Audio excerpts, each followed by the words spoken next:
and opinions at the centre of it all. Only on GB News, the People's Channel, Britain's news channel. Join me, Nana Akue, Saturday and Sunday afternoons on GB News. Expect fiery debate and passionate discussion as me and my panel tackle some of the biggest topics hitting the headlines. It's a place for everyone's opinion. No one gets cancelled, but no one gets an easy ride. Oh, she's on it today! Be ready for conversations that are fierce, frank, and of course, fun. Every Saturday and Sunday afternoon from 4 p.m. on GB News, the People's Channel. Join my show Farage, 7 p.m. till 8 p.m. Monday through Thursday, and there you will get opinion, analysis, debate, and I'll cover stories that nobody else dares to touch. You've been cancelled. Join the club. Oh my goodness me! And then for the last 15 minutes, talking pints. We're over a drink. We have a civilised conversation with someone. We very often disagree, but we do it in a grown-up way. Come and join me on Farage. We are GB News, the People's Channel. And right across the United Kingdom. You can find us on Sky Channel 512, Virgin Media Channel 604, Freesat Channel 216. Freeview Channel 236 and YouView Channel 236. You can also take us with you on DAB Plus Radio, with the GB News app and at the website gbnews.uk. We're absolutely everywhere. Come join us on GB News, the People's Channel, Britain's news channel.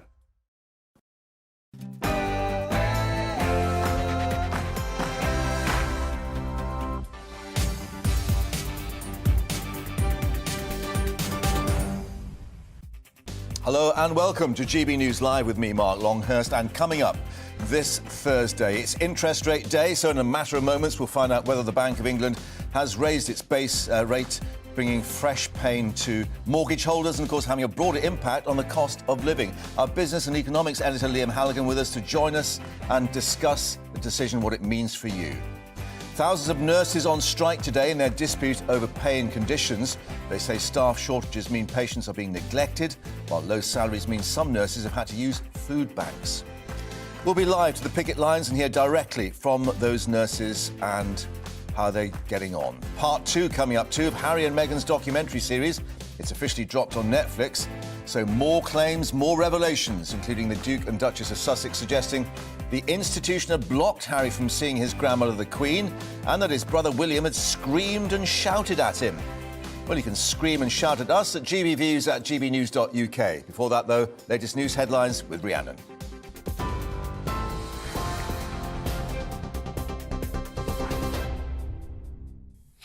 Mark, thank you. Good afternoon. It's coming up to 2 minutes past 12. Your top stories from the GB Newsroom.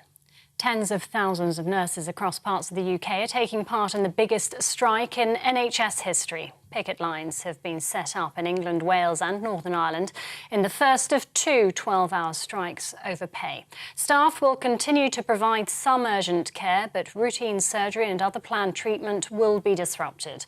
Members of the Royal College of Nursing are asking for a 19% pay rise, a demand the government says is unaffordable. Under-Secretary for Health and Social Care, Maria Caulfield, explains. We have got a difficult choice as a government. The RCN are asking for a 19% pay rise. That's £10 billion of funding that we would have to find to be able to pay for that. And as a government, we've only got 3 mechanisms to do that. It's not the government's money, it's the taxpayers' money. And we would either have to borrow to pay for that. We either then tax people, and I think no one would want that at a time when people are already struggling with cost of living pressures, or we take it from existing services. Meanwhile, ICU nurse Kelly Hopkins says they're striking not just for pay, but for their patients. Patients aren't safe, patients aren't getting the care. At the moment, there's 2 nurses on a ward that cannot deliver that care. We're going into hospital. I came into nursing to look after my patients, to hold their hands, to look after them, to wash them, to brush their teeth when they're unable to do that. And I can't do that at the moment because there's not enough staff on the ward. Meanwhile, ground baggage handlers at Heathrow Airport have announced strikes over Christmas will be going ahead, causing yet more disruption for passengers during the festive period. More than 400 staff members at the West London Airport will begin a 72-hour walkout tomorrow morning. It's after staff rejected the latest pay offer from their employer Menzies, having called for a 13% pay rise. A further 72-hour strike at Terminals 2, 3 and 4 will follow, running from the 29th of December to the morning of New Year's Day. And we can tell you the news just in. The Bank of England has announced a 50 percentage point rise in interest rate to 3.5%, despite an easing of inflation in November. The benchmark rate had previously been at 3%, already the highest level in 14 years. Today's announcement marks the 9th consecutive hike since last December, and we'll bring you more on this with our economics editor Liam Halligan and Mark very shortly. Meghan Markle has revealed how she thought about taking her own life in the final episodes of the docu-series released today on Netflix. In one of them, she says she thought to herself, all of this will stop if I'm not here. Prince Harry, meanwhile, suggests the media were to blame for his wife's miscarriage and speaks about the breakdown of his relationship with his brother. He recalls it being terrifying to have Prince William shout at him and his father say things he claims that weren't true. Buckingham Palace and Kensington Palace have declined to comment.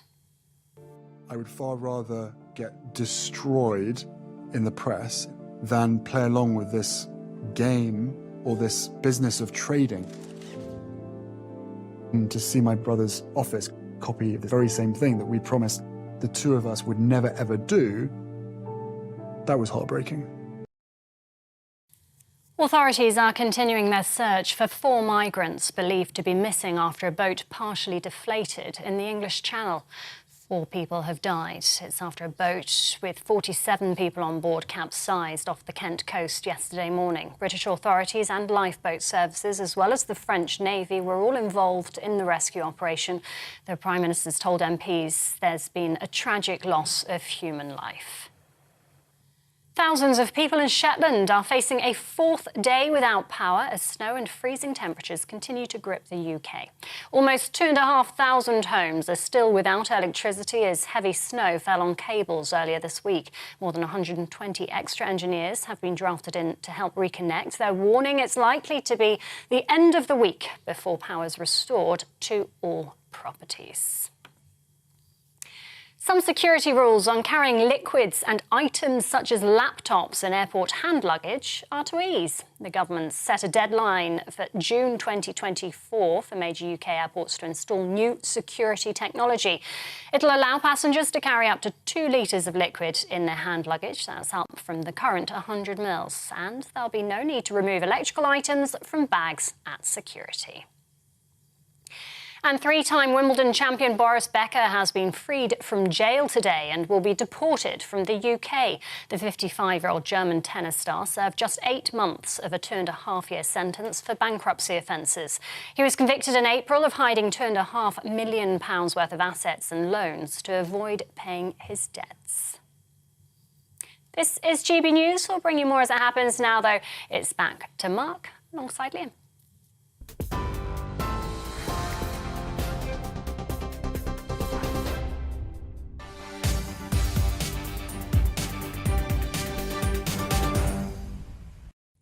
Rhiannon, thank you very much indeed, and welcome back to GB News Live, where we're going to now assess the impact of that interest rate decision, with the base rate having gone up by 0.5%, 0.5%, to 3.5%. It is the highest for more than 14 years, but what else could be actually on the way? Let's speak now to business and economics editor Liam Halligan with On the Money, because you were on the money. It's, as you predicted yesterday, a 0.5% increase. Yeah, we've been saying this for quite a few weeks, actually. The Bank of England has raised interest rates to 3.5%, up from 3%. It's the 9th interest rate rise this year. Back at the start of this year, this base rate, the Bank of England uses this rate to lend to the commercial banks. It's the lowest interest rate in the economy, was 0.5%. Not that long ago. Not that long ago. So this is a huge increase in interest rates over a period of time in proportionate terms, though interest rates are still rather low by historic terms, and there's a graphic there you can see.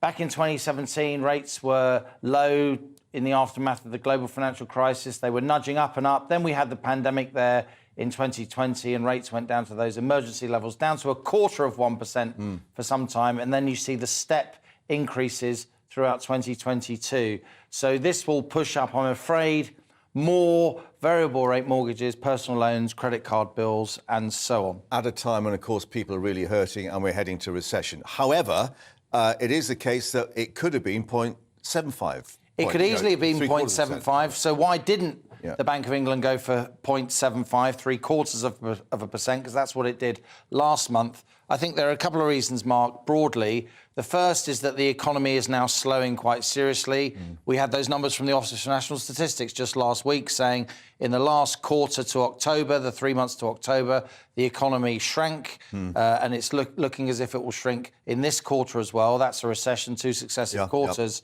And then at the same time, the pound is rising quite strongly, particularly against the dollar. The pound's up at now $1.23.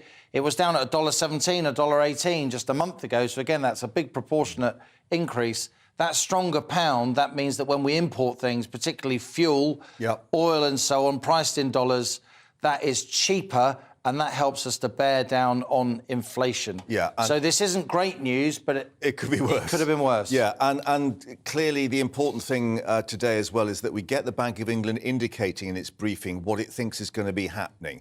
Now, they were thinking about inflation at topping off at about 13%. And we were talking yesterday, it may well be that this rate we've got at the moment, 10.7, that may have peaked. British Chamber of Commerce saying that they think it's peaked. So things may get better. Fingers and toes crossed, Mark. It went from inflation in the year to October was 11.1% in the UK. It was 10.7% in the year to November.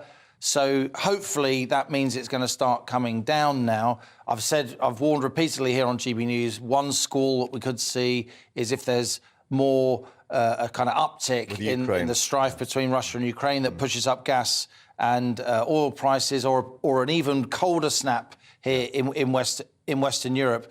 But it looks increasingly, chancing my arm, that inflation has now peaked, and so the cost of living, while still rising, will start to rise now at a slower pace. And the key to that is it's not, of course, just the effect it has on people's pockets, but all these industrial disputes, these strikes and so on, they're basing their pay claims on that rate of inflation.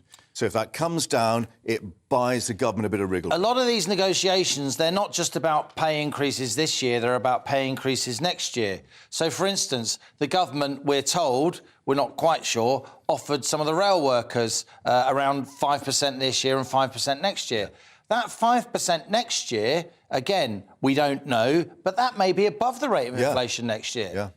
And so these inflation numbers, and in turn these knock-on interest rate numbers, they do set the context for all these pay negotiations. So this isn't great news, but it isn't as bad as it could have been. OK, thank you for that. Liam, more analysis to come with you, but let's bring in Matt Dronfield now, Managing Director of Debt Free Advice. Matt, thank you very much for joining us, with clearly a lot of people doing their sums at the moment just before Christmas thinking, ouch, more pain.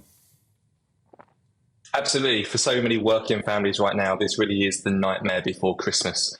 Our free advice service helps over 20,000 people a year with free and impartial advice. The number one reason people come to us is rent arrears. It's now at 51% of the customers come to us. That's up from 46% last year. Secondly, it's council tax arrears and then credit card debts as well. Those three things make up more than 2/3 of the customers that come to us.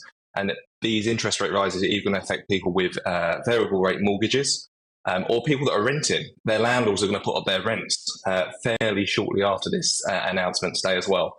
People that are struggling, they're already working 2 or 3 jobs and more than 60 hours a week to make ends meet. They're going to be putting Christmas on the credit card, right? So as I said, for so many working families right now, this really is a nightmare before Christmas. This is on top of what we've already seen this year with inflation at kind of record levels for many years. The number of inquiries coming through to our service is up 300% year on year. So many people are struggling, are going to need somewhere like Debt Free Advice to turn for that free support.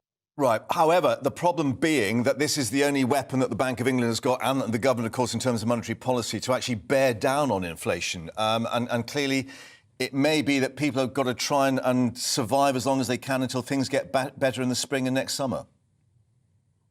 That might be the case, but that doesn't help people that can't turn on their heating or feed their families and put dinner on the table, right? And that's the story we're hearing from so many people. And maybe a few years ago, it was the people we were supporting were needing help getting into work, and that was the reason why they were struggling financially. But it's not anymore. We are seeing people that are nurses, teachers, supermarket workers, those people that we stood in our streets and applauded during COVID that now can't feed their families and keep their families warm. That's what we're saying. And we can't just advise customers to get a second job. They're already doing 3 jobs, right? This is, as I said, this is a nightmare before Christmas for so many people that are working round the clock to help people in their time of need. Yeah. As you say, I mean, many of the nurses on the picket line saying they're having to use food banks at the moment. So, I mean, given all that, what is the advice that you can give? I mean, do you go to your building society or your bank and just ask for a little bit more leeway? So with anything, the first bit of advice would give is speak to your lending providers. The people that you're in arrears to, be it your utility bills, your landlord, speak to them and let them know what situation you're in, because the earlier you do that, the more likelihood is there'll be leeway for that. The second thing, and a glimmer of hope, there are free advice services like ours out there. We're open 8 till 8, 7 days a week. So even if you're working during the working week, you can help us. And our agents are ready to support you now. The free phone number is 0800 808 5700, and as I said, 7 days a week we're here to help you. Lots of other support out there as well, available online from the Money and Pension Service. We'll see if we can get that number onto our website for people so they've got a line to be able to get through and get some advice. But Matt, for the moment, thank you very much indeed for that. Let's just update you with a bit of detail we're getting from the Bank of England. Of the 9-strong Monetary Policy Committee, 6 actually voted to raise the base rate by 0.5%. 2 of them actually voted in favour of holding rates at 3%, while only 1 wanted to go for a firmer 0.75% increase. So there's still a little bit of unease. What about the government? Well, the Chancellor, Jeremy Hunt, within the last few minutes, has responded by saying high inflation exacerbated by Putin's war in Ukraine continues to plague countries across the world, eating into people's pay and checks and driving up food and energy prices. He went on to say, I know this is tough for people right now, but it is vital that we stick to our plan, working in lockstep with the Bank of England as they take action to return inflation to target. The sooner we grip inflation, the better. Any action which risks permanently embedding high prices into our economy will only prolong the pain for everyone, stunting any prospect of economic recovery. Well, a bit of a clue there, maybe, as to the government's policy on industrial strategy in terms of the pay awards. NHS nurses, of course, walking out today in the biggest strike in nursing history. Health Minister Maria Caulfield saying around 70,000 appointments, procedures and surgeries being lost in England alone due to the strike today. Thousands more being affected in Northern Ireland and Wales too. Well, at a picket line in London, the Royal College of Nursing Chief Executive Pat Cullen had this message for the government. Tragic that I have to lead my wonderful profession onto picket lines to have their voice heard, and I think that's a serious indictment on this government. It's tragic for nursing, it's tragic for patients, and it's tragic for the NHS that the government feels that they can sit in their offices today and keep our nurses out in the cold. Well, north of the border in the last half hour, GMB Scotland rejecting the latest nurses' pay offer there. Let's catch up now with our London reporter, Alice Porter, who's outside St Thomas's Hospital, a major hospital with an A&E department, of course. Alice, we can hear plenty of chatter and talk going on behind you. What is the atmosphere like and what are those nurses saying to you? I'm all yours. Dave, it is. It's a very enthusiastic atmosphere here outside St Thomas's with nurses who are all very much gathered here outside the hospital, and a number of people who've come also to show solidarity as well. We keep having buses and cars coming past, beeping to show their support for the nurses who are going on strike. And one of the nurses who joins me now is Dave Carr. Now, Dave, you're a critical care nurse. Yep. You normally would be working at the very hospital behind you. Why have you taken to the streets today to strike? So this is about pay and it's about patient safety. So my salary, I've lost 20% of the value of my salary over the last 10 years. And It's about patient safety. What that means is because the wages have been eroded so much in the NHS, we're now carrying 47,000 vacancies of nurses in England alone. Very simply, we need a pay rise to recruit and retain nurses. We need a pay rise to be able to offer the services that we can't currently. Now, the ask of 19%, there will be some people listening to this and some people watching this who will say, well, I would love a pay rise of 19%. That's just not realistic when you're trying to negotiate with the government. Well, I think the government have got to make us an offer. I mean, if you look at what's happened in Scotland, offers were made and offers were accepted and they're being put to membership and strikes have been called off. This government across the road just seem to be deaf to the tune that's being played out here. And these are the people that put their lives on the risk, their lives on the line during the COVID pandemic only a few years ago. I mean, I worked in critical care in both waves of the pandemic. And I just feel like the job that I do and the industry I work in is just disrespected by people that frankly are far richer than any of us on these picket lines and have no idea what it's like to be an ordinary citizen in this country. As a critical care nurse, can you give perhaps a bit more information as to which procedures will have been cancelled today? Because, of course, there's been discussions as to urgent care still going ahead. But, I mean, what does constitute urgent and something that's not non-urgent? I mean, I imagine that's quite difficult to work out in some cases. So these decisions are made every day. So we don't have services, a lot of services run at the weekend. We need to rest and recuperate. We don't run all of these services on bank holidays and Christmas days. A lot of these services will be cancelled because they aren't life-threatening. But there's a lot of work going on in there now, including our critical care and our A&E departments that are working normally. I mean, this is an extraordinary day, really, to have nurses striking for the first time in NHS history. I mean, at the moment it feels quite jubilant, I guess, the atmosphere here on the bridge, but I'm also getting a sense from a lot of the people who are here that they are desperate, and that is something that people have said to me when I've spoken, is they're absolutely exhausted. Exhausted is a word for it. I mean, a third of nurses in critical care have been diagnosed with PTSD after the pandemic. We are exhausted, we're underpaid, we're undervalued, we're unable to do our job properly. Our ability to deliver core services in the NHS is compromised. There's 7 million people on waiting lists. We're not going to clear them unless we recruit and retain nurses into this industry. And that's on the government's hands. I mean, they've had the reins of power for a long time now, and what they've got is the first nurses strike in 109 years. It's on them. How hopeful are you that this could resolve by next week? Because, of course, we've got yet another strike day next Tuesday. I mean, do you think there's any hope that this could resolve itself by then? I mean, obviously there's been progress in Scotland, but could we have things change any time before Tuesday? I think if Rishi Sunak stops painting us as the enemy within and starts recognises us as the backbone of the country and makes a really decent offer to nurses. And this pay review stuff is nonsense. They tell the pay review body what the limits will be. Make us an offer, and I'm sure the RCM will get around the table and talk to him about it. But they've got to make us an offer, otherwise this is going to grow and grow and grow. Well, Dave Carr, thank you very much for speaking to us there. I really appreciate it. Dave Carr is a critical care nurse here at St Thomas's Hospital, one of the many nurses who've come out today to strike over concerns about pay and patient safety. The question is, will it resolve by next Tuesday? We're expecting to have more strikes taking place. Yeah, Alice, thank you very much indeed for that. And I think I can help people out on that in some breaking news we're getting from Downing Street. In terms of industrial policy, we're being told that Downing Street says that proposed legislation to limit strike action on public transport has been paused, but it's because ministers are now considering broadening its scope. The spokesman for the Prime Minister saying while the transport strikes minimum service levels bill is on hold, there are suggestions it could be widened to include emergency service workers. The spokesman saying essentially we've paused the bill and are looking at additional measures to it to widen its scope.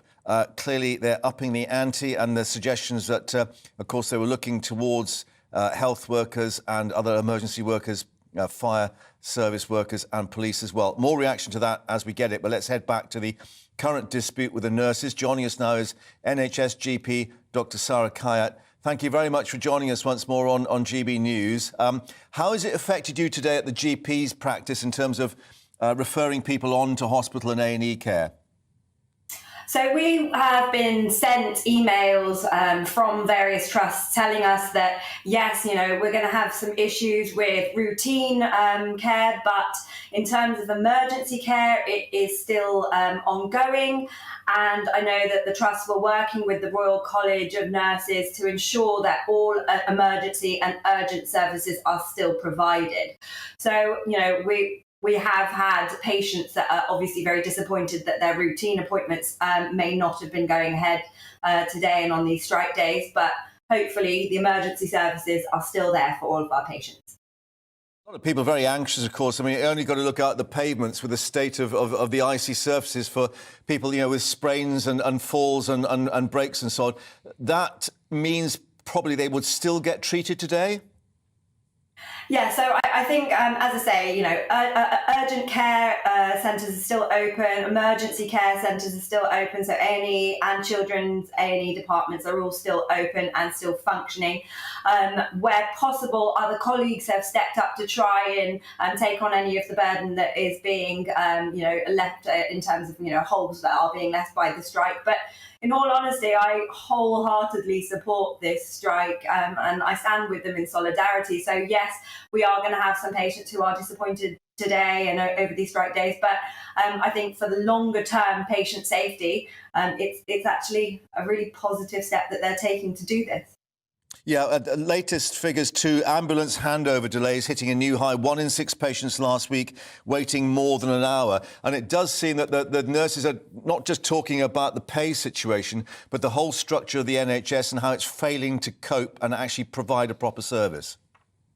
Yeah, and in fact, 79% of nurses said that there aren't enough staff to provide safe and effective care to their patients.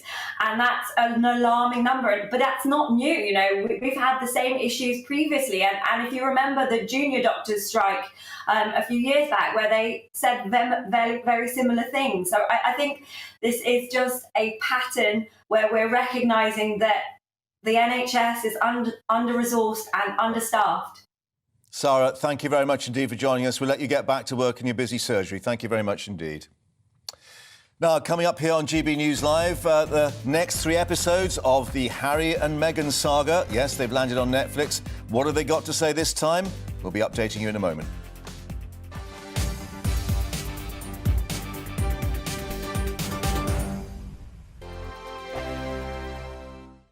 Monday to Thursday, 9 p.m. till 11 p.m. Join me, Dan Wootton. I'll bring you the sharpest takes and hottest debates. Do you not believe in prisons? I don't believe in prisons. I'm completely stunned. I guarantee you there'll be no spin, no bias, no censorship. I actually was personally quite offended by it.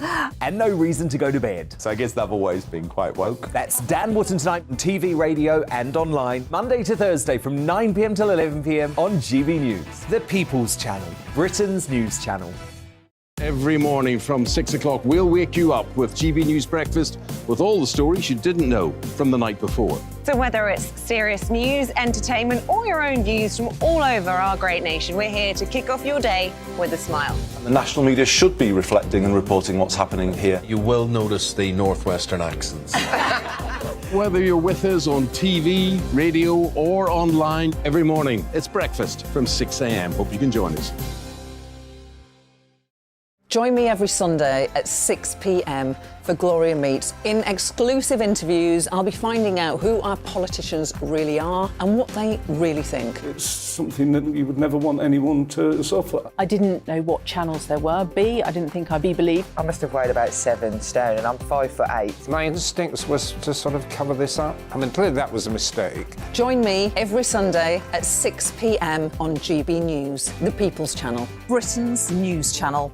Hello there, it's Eamon Holmes here from Breakfast on GB News. We're not just on your television and your screens, you know. We're on DAB plus digital radio, so you can listen to your favourite shows on the move. If you've not yet listened to GB News Radio, it's very simple. We're on your radio player and tune-in apps, on your smart speaker, phone or tablet, or online at gbnews.uk. Take us with you wherever you go. GB News Radio. You never have to miss a moment of the People's Channel. My name's Tom Harwood and join me 9:30 a.m. every weekday for The Briefing, your one-stop shop for everything you need to know about what's going on in politics today.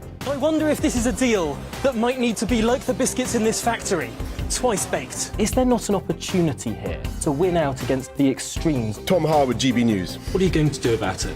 Things should have been done differently, and they certainly are being done differently. Don't miss it. The Briefing with me, Tom Harwood, 9:30 Monday to Friday on GB News. Hello, I'm Simon Evans. Join me on GB News for Headliners at 11 p.m, where I'll be joined by two of the country's top comedians as we take a look at tomorrow's newspapers tonight. If it's a big story, we'll be covering it, I guarantee, but we'll also have some fun along the way. That's GB News Headliners at 11 p.m. We won't put you to sleep, unlike some of the other paper review shows out there. So join us, 11 p.m, 7 nights a week.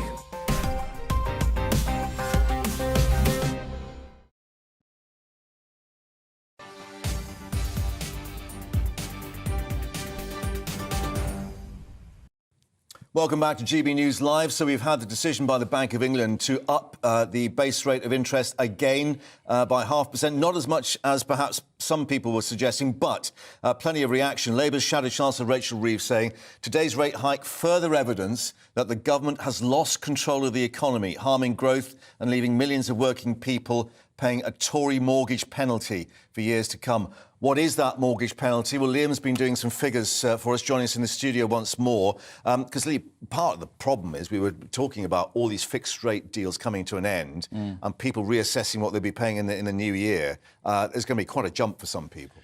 There will. I mean, look, interest rates are going up across the world. This is beyond politics, really. After years and years of ultra low interest rates, I've been doing some sums. Right. If the interest rate goes up, well, it's just gone up by 0.5%, 50 basis points from 3 to 3.5%.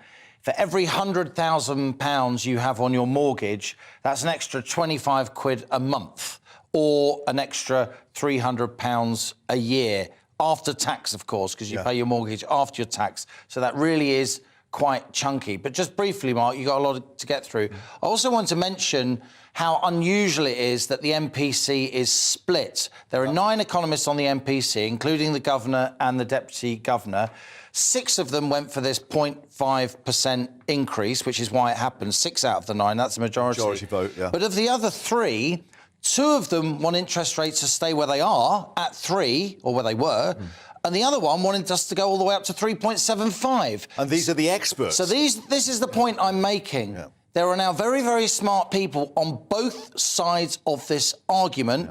Yeah. The people who want the interest rate to go up more, they think there's more inflation in the tank. The people who want the interest rate frozen, they probably think inflation has peaked. So that, I would say, is a sign that there is a credible expectation that the next move inflation will be down. OK, and just to remind people, the Bank of England itself was saying it expected inflation to peak at about 13%. I think, I'm trying to read into, this is why I thought it was worth us just coming back to this, I'm trying to read into this voting pattern 6-3 with a 3-way split. So some experts thinking there's more inflation, some experts thinking inflation is going to come down. That suggests to me that Bank of England projection we had just a few weeks ago, that inflation is going to go up to 13%.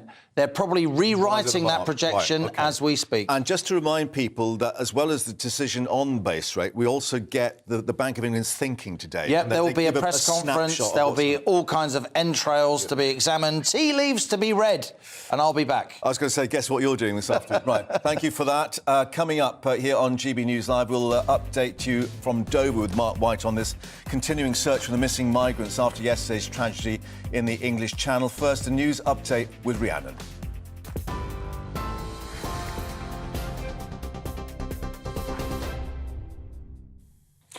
Thank you, Mark. Good afternoon. It's 12:32. Your top stories from the GB newsroom.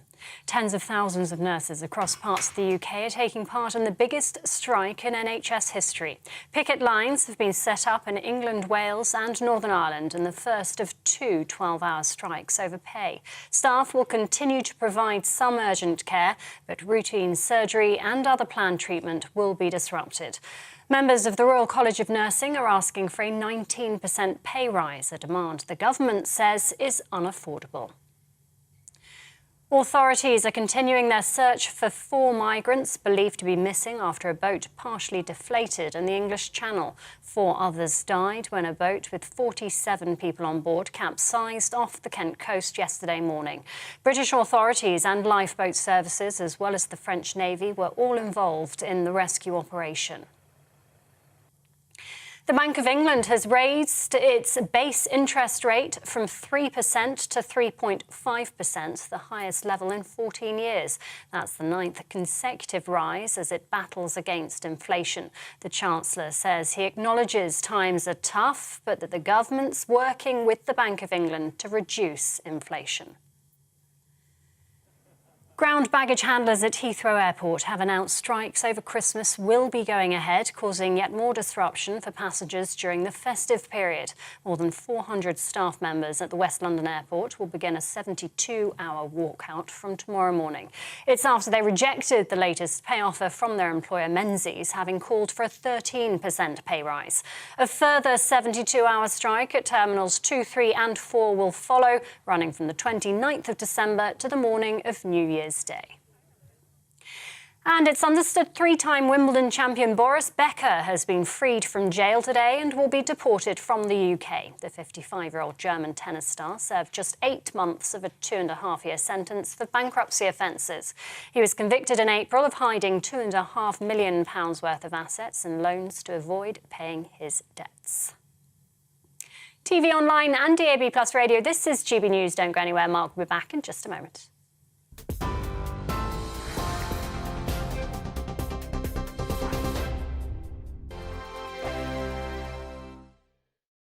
We are GB News, and we'd like to say thank you to each and every one of you for bringing us your conversations, for helping our great nation find its voice. We are here for you on radio, television, and online, across England, Scotland, Wales, and Northern Ireland. It's not the BBC, you actually get your facts right. We are proud to be GB News, the People's Channel, Britain's news channel. Hi there, it's Stephen and Anne. At breakfast from 6 a.m, you'll always be caught up with everything you need to know, the latest headlines, opinions and debates. We'll bring you the good news and the bad, but most of all, we're here for you. Remember, send in your views and let us know what you would like us to talk about. That's because we're your news channel. And every morning at 6 a.m, it's breakfast on GB News.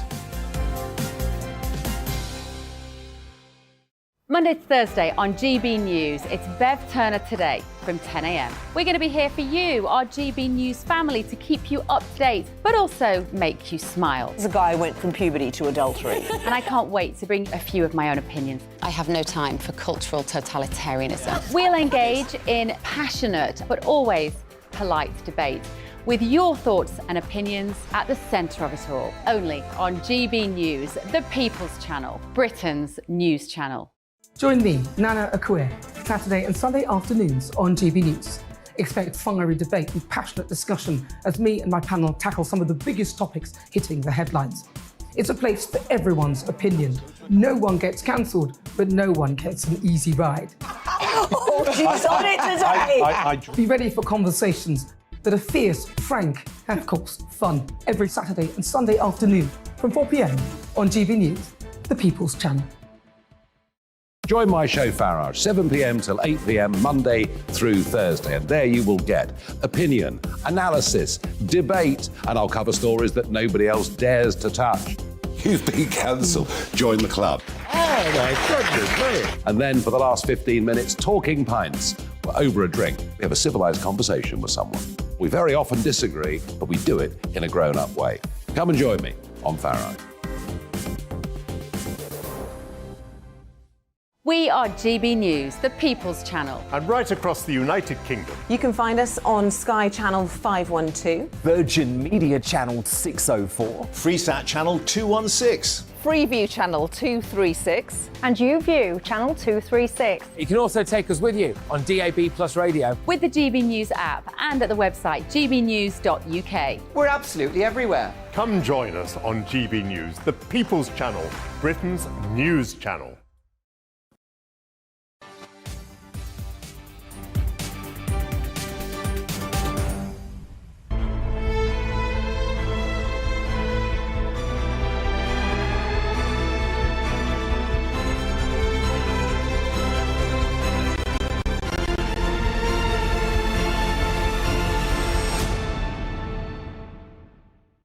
Well, that very dramatic music tells you that the last 3 episodes of the Harry and Meghan docu-series have been released on Netflix. It all happened at 8 a.m. this morning, with more revelations in this controversial documentary series. Prince Harry claiming that Prince William had screamed and shouted at him during a meeting when they were discussing moving abroad, and that his father had said things that were simply not true. Harry adding that the media were to blame for Meghan's miscarriage. Let's go live to our royal reaction room with our news royal reporter. Cameron's been watching the docu-series. And Cameron, an indication of the very human cost behind all the headlines. Indeed, Mark. I think these final 3 episodes of Harry and Meghan's documentary series have been a lot more explosive than the first 3. I think that's fair to say. I'm joined by Michael Cole, former royal correspondent, who has been watching alongside me here in GB News' royal reaction room, the screening room, as it were. Michael, first point, we've heard from Buckingham Palace and Kensington Palace, or people within it, that they are not going to be making any kind of comment on this documentary series. Unlike what happens following the Oprah interview. Why do you think that is? I think that's wise. I think there's very little of substance to rebut. I think had there been serious issues, a line-by-line rebuttal and refutation would have been in order. But this is essentially very glossy, very slick. The 2 performances, major performances, the big stars, deliver performances which are polished to an enviable shine. But it's a little bit same old, same old. Essentially, it's lifestyles of the rich and famous and the woke. And there's even a shot of Meghan when she was pregnant with her second child, Lilibet, which is straight out of an early Laura Ashley catalogue. I mean, it's so romantic. And there's a lot about love. Meghan talks a lot about love, but in the whole of these 6 episodes, an hour long each, she never mentions the love of her first husband and why that love died after the marriage and wedding ceremony on a beach in Jamaica. He never mentions an earlier visit to America, the notorious visit to Las Vegas and strip pool beside a pool. With scantily clad ladies, and more importantly and more relevantly, the allegations of bullying against her, which led to 3 members of her staff leaving. Now, they mention it, but they don't actually answer it. And I think that was an omission, because it needs to be answered, because the report that was carried out into it has been suppressed. Buckingham Palace, for whatever reason, has decided not to release it.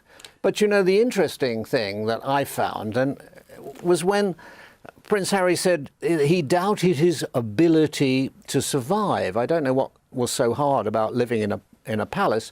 Remember, he was 10 years in the British Army. He served in 2 tours in Afghanistan. He was a forward artillery spotter, and he was in the front seat of an Apache helicopter shooting up the Taliban. He served gallantly. He could have come back in a body bag. He faced real danger. He put himself in the way of hostile intent. So what on earth he's really complaining about, I still haven't, having watched 6 hours of it, really found out. Well, he certainly knows what war is. As you said, he served 2 tours of Afghanistan, and now it seems he's having a bit of a war against the press, the British media in particular. He has spoken about that, actually, his relationship with the press, and how him and his brother, he claims, made a vow against how they would handle the British press. So let's take a look at what Harry has said. I would far rather get destroyed in the press than play along with this game or this business of trading. And to see my brother's office copy the very same thing that we promised the 2 of us would never ever do, that was heartbreaking. It's a pretty serious allegation against his brother's office there, that they have basically briefing stories against Harry and Meghan to make the other principals look good. I mean, that's pretty serious. Very serious, very serious. But, of course, there's no substance. Who said what to whom when? I mean, it's all rather vague. And we have to bear in mind that Harry's antipathy to the media started very, very early on. There were shots of him always sticking his tongue out at the photographers, Diana always telling him off not to do that. I was there when he was throwing stones at photographers when he wasn't quite 3 years old. Yeah. So this is long established. I mean, maybe because he believes that his mother was driven to her death by photographers. But there is a difference between the legitimate media, which have got a proper job to do, and the paparazzi. A paparazzo is essentially a thug with a camera hoping to get a lucky photograph that will make him a load of money. The press has a proper job. I don't have to defend it here. It's well established. The media interest is legitimate. I remember saying many years ago to a minor member of the royal family who was complaining about some minor aspect of coverage, I said, listen to here, matey. I said, the time for you to worry is when the media are no longer interested, because that will mean the game is up and nobody's more interested in the monarchy. I mean, Harry has faced a lot in his life. Yeah. Why he should find it so difficult to deal with the media, even after 6 episodes, I don't really get it. What is interesting is that he's gone to California, and in a way I feel he's living out the destiny of his mother. I mean, at the time of her death, she was actively considering moving to California and living in Julie Andrews' house on the beach in Malibu with Dodie. And as we said, Harry is now moving on, as Prince Harry said in that documentary. Michael, for now, thank you very much. We'll join you a little bit later on. But Mark, now back to you. But I'll bring you all the latest from GB News' Royal Reaction Room as we get it. Indeed. Just a quick thought before you go, Cameron, with Michael. Just to pick up on that phrase, my wife and I, we're moving on. I wonder if they perhaps are able to do that, given the grievances clearly both still have. Well, you're right. They do both have grievances. It was very clear to see from the behind-the-scenes footage following the Oprah Winfrey interview, where Prince Harry receives a text message from his brother, which we don't see what's actually said in that text message, but clearly it upset Prince Harry. So there's all these grievances still going on, and then obviously this Netflix documentary airs. We've got Prince Harry's book coming out in January. Absolutely. But for the royal family, they're very much focused on this carol service, which is happening a bit later on today. Yeah, well, we'll try and update people on that as well. Keep calm and carry on in terms of the royal households, of course. And back to that viewing theatre with you with the reaction room a little later.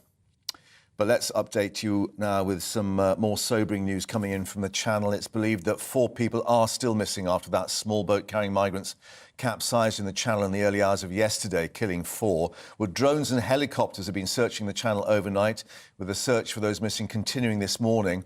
So let's get the latest now with our Home and Security Editor, Mark White, who's been following this story from Dover. Mark, given the circumstances, we'll catch up with that, but this is his report first. Just 13 months after 27 migrants drowned in the English Channel, another tragedy unfolding offshore. The sound of helicopters filling the night sky as Coast Guard and air ambulance assets scrambled to the scene. There were dozens of people in the water after their small migrant boat got into difficulties. Lifeboats, Border Force and Royal Navy vessels, along with their French counterparts, converged on an area about 8 miles off the Kent coast. Back in Dover, ambulances were on standby in the harbour to receive the casualties. As the morning progressed, the worst possible news, with the confirmation of multiple fatalities. Their bodies brought back to shore as the Home Secretary addressed Parliament on another Channel tragedy authorities had long warned about. These are the days that we dread. Crossing the Channel in unseaworthy vessels is a lethally dangerous endeavour. It is for this reason, above all, that we are working so hard to destroy the business model of the people smugglers, evil, organised criminals who treat human beings as cargo.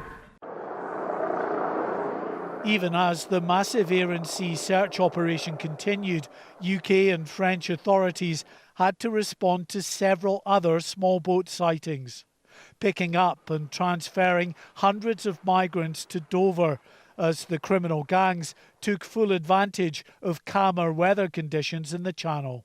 The brutal truth as well is that criminal gangs have made money from those lives that were lost today.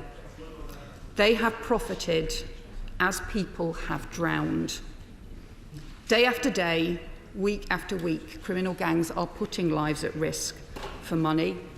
This latest tragedy came less than a day after the Prime Minister announced a new multi-pronged plan he hoped would help reduce the number of small boat crossings.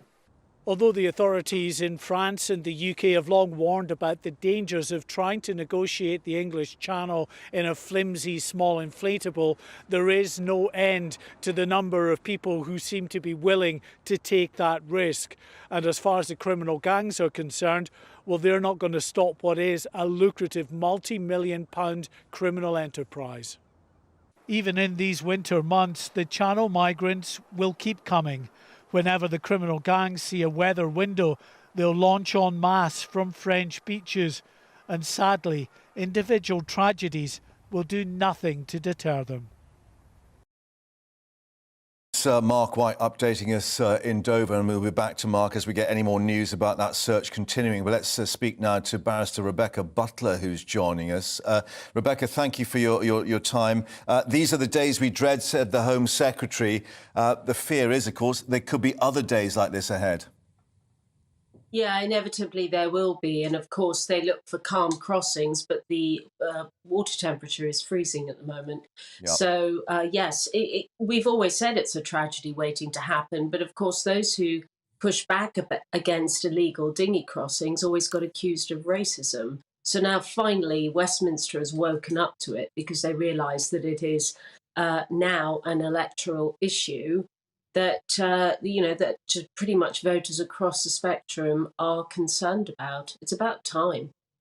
We had this sort of five-prong approach outlined by Rishi Sunak, and then some more detail with Suella Braverman yesterday. They've talked of disrupting the business model of the people traffickers. One wonders how actually you achieve that in practice. Well, I mean, it is a 5-point plan. It's another 5-point plan to, rescue another disaster for the United Kingdom. It's another 5-point plan.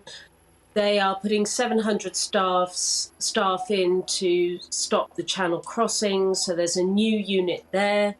And then the smugglers, they're dealing that through the National Crime Agency. They're also coming in on a pincer attack with migrant illegal working, organised crime, all of that. They're making new legislation. They're not using hotels anymore. They're using student accommodation, holiday parks, military barracks. They're clearing the backlog, which is 90,000 cases next year, which is requiring doubling of the workforce. And finally, they are declaring Albania a safe country. And I think, from what I've been told, that they are lowering the evidential, raising the evidential hurdle to prove that you have been trafficked. Yes. So we've had a raft of legislation this year. We've had the Rwanda policy, which is subject to an injunction by ECHR at the moment, going through our courts.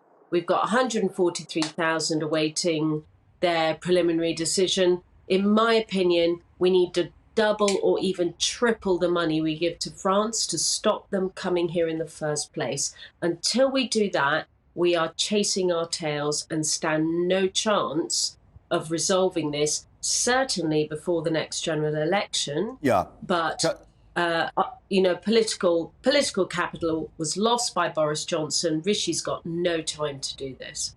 Can I ask you, given what you've all been running through, and we heard that from the politicians, of course, I mean, is that the right thing, this sort of, some may say, a scattergun, or should more time and perhaps resources being put into the crime element, the NCA, and tracking back to East Europe and the gangs and so on, and for instance, the production line as such for these inflatable boats hitting the French coast? Well, the axis of the people smuggling enterprise actually is in Turkey. And, pretty much everybody does go through Turkey. Turkey has open borders because they're in the customs union with the EU. Albania has open borders, but they go into Turkey, and that is the central operation. President Erdogan has used migration, whether it's from the Middle East, Africa, or now Albania as well. He has used that as his leverage against the EU. He is not scared to use that. And I'm afraid that we're not going to be able to deal with it at source, but what we are going to be able to do is deal with it at the launch point, which is why I say we need to give more money to the French. It costs $6 million a day to accommodate people. Oh, we've lost the signal. I apologise for that, but Rebecca clearly making the point there about the situation of the French involvement. But we'll have more from Dover, of course, as well as it comes through. But let's update you now on the situation in Solihull, where the 6-year-old boy is now the 4th child confirmed to have died after they fell into that frozen lake on Sunday. It follows the death of the 3 others aged 8, 10 and 11 after falling into Babs Mill Lake. Well, this morning, members of West Midlands Ambulance Service holding a vigil to honour the victims, with many more flowers and candles and balloons being placed at the site. They're joining us once more, Jack Carson, our West Midlands reporter, who's been following this story. And Jack, tragically, there are reports now suggesting that this little 6-year-old, it was his brother who was the 8-year-old in this tragedy. One can't imagine what the families are going through. Exactly, Mark. That's what we're hearing this afternoon. Some more reports coming out with some more details about the incident.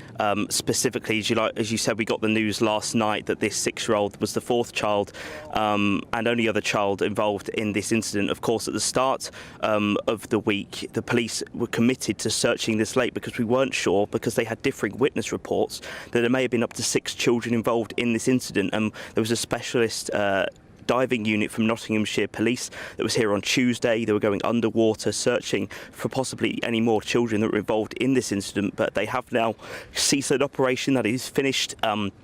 The police operation here is over, and people are just now starting to come together. It's even more devastating with that news of the loss of that 6-year-old child, of course, that you mentioned, that it was his brother we're getting reports of that also passed away. But for this community, it feels like they're having to grieve almost a second time, because as the days went on, people here started to feel a little bit more optimistic about the 6-year-old. We had tributes here saying, you know, keep fighting and hold on, but unfortunately that fight just couldn't be won. We still don't know really too many details about the actual incident here. We think they were trying to feed ducks on the lake when they came in trouble on the ice and fell through. Of course, we heard of the heroics the other day of 10-year-old Jack Johnson, who we know wasn't friends with the others involved, and just fell into the lake trying to save them, and unfortunately we now know that all 4 of the children involved in this incident have passed away. Yeah, and as we can see behind you, more people are joining there with the vigil for the thoughts for all those 4 children who died. But Jack, thank you very much indeed for updating us once more in Solihull. Terrible tragedy. Let's update you on the next hour on GB News Live, when we're going to the nurses' picket lines as their industrial action takes full effect, to see how they're coping and what they've got to say, and indeed what the government says about the industrial strategy. We're back in a moment with all the latest for you. Stay with us here on GB News Live.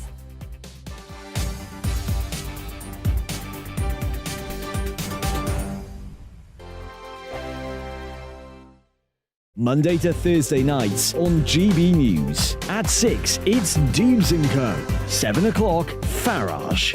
At 8, join Mark Stein. And at 9, Dan Wootton Tonight, followed by Headliners. On TV, radio and online. This is GB News.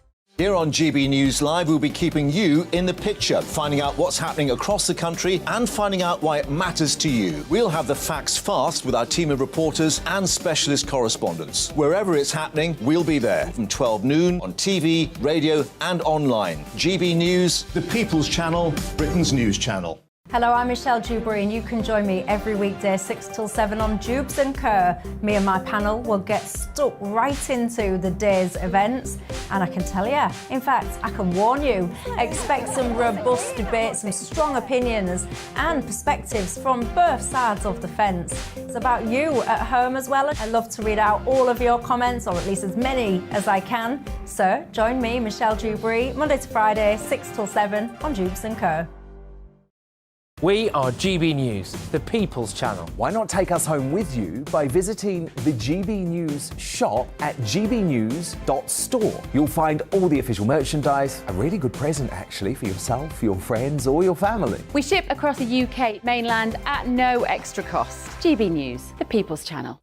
I'm Mark White. As GB News Home and Security Editor, I cover those key issues that are so important to you. Our authorities, our communities doing all they can to combat violent crime. With the public services under unbearable strain, why are we still failing to control our borders? Defence, the first priority of any government, has been continually hollowed out. Can we trust our politicians to protect the armed forces? Join me, Mark White, on GB News.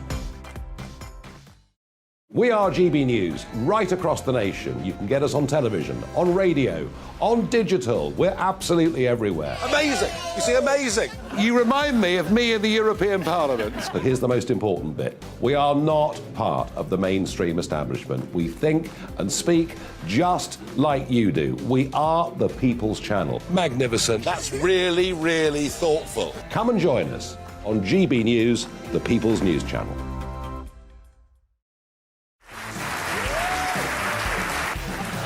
My name is Andrew Doyle. Join me every Sunday evening at 7 p.m. for Free Speech Nation.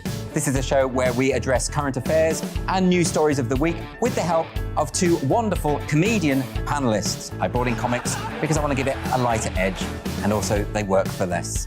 See you there.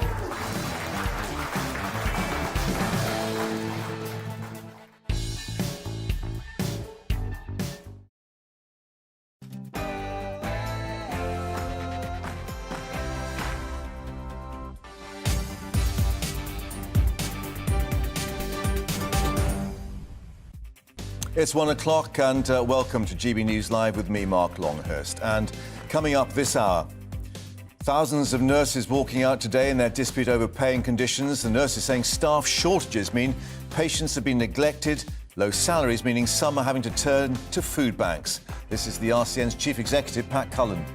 He must start to talk to me on behalf of those 320,000 nurses.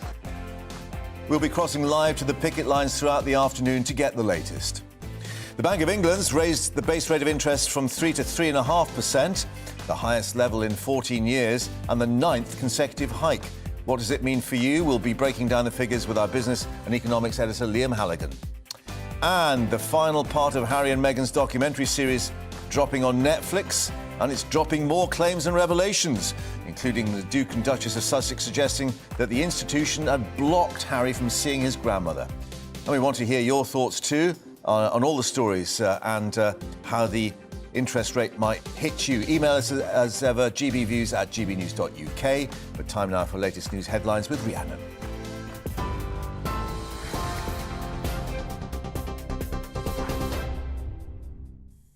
Thank you, Mark. Good afternoon. It's 1 minute past 1. Your top stories from the GB newsroom. Tens of thousands of nurses across parts of the UK are taking part in the biggest strike in NHS history. Picket lines have been set up in England, Wales and Northern Ireland in the first of two 12-hour strikes over pay. Staff will continue to provide some urgent care, but routine surgery and other planned treatment will be disrupted. Members of the Royal College of Nursing are asking for a 19% pay rise, a demand the government says is unaffordable.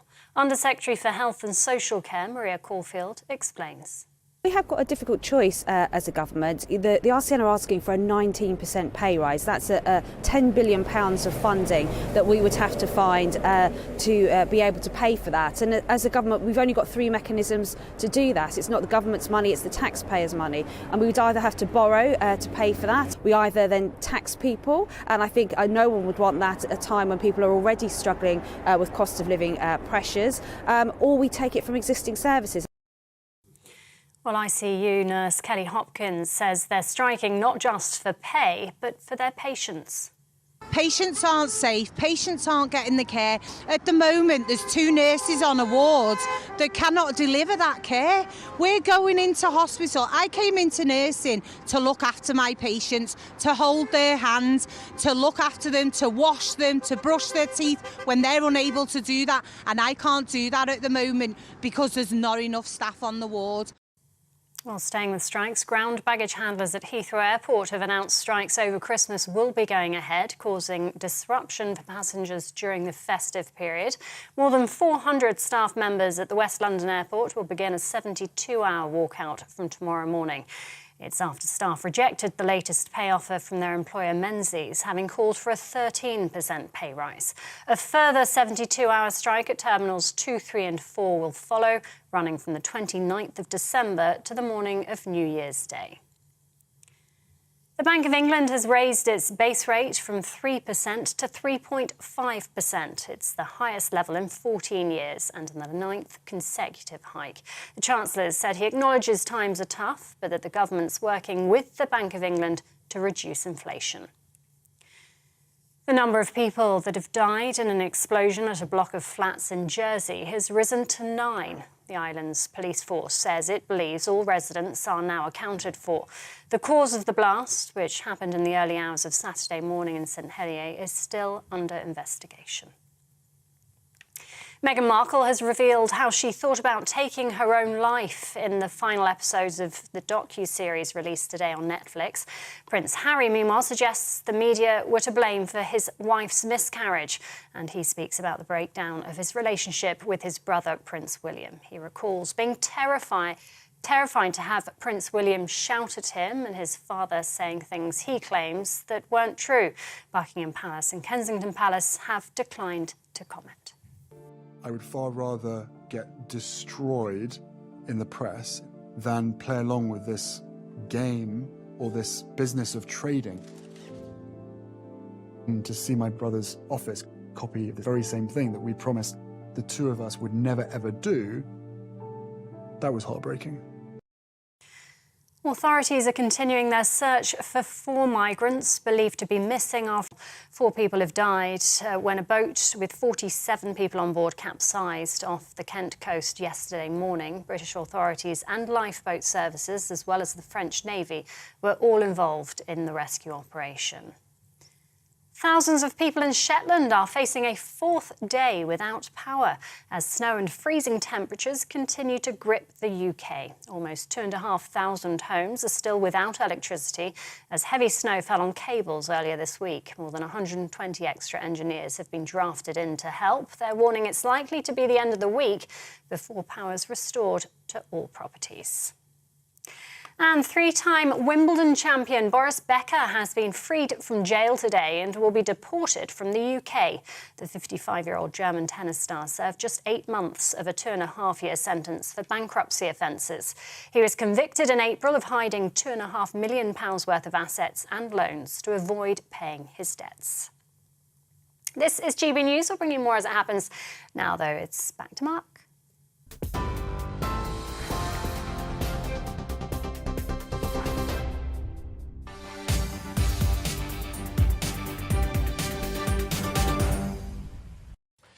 Rhiannon, thank you very much indeed. Now, let's bring you some breaking news we're getting on the industrial front, as, of course, the nurses are on strike today. Talks, too, have been continuing on the rail dispute. So breaking news coming through that members of the TSSA rail union at Network Rail have voted overwhelmingly, we're told, to accept the pay offer from Network Rail.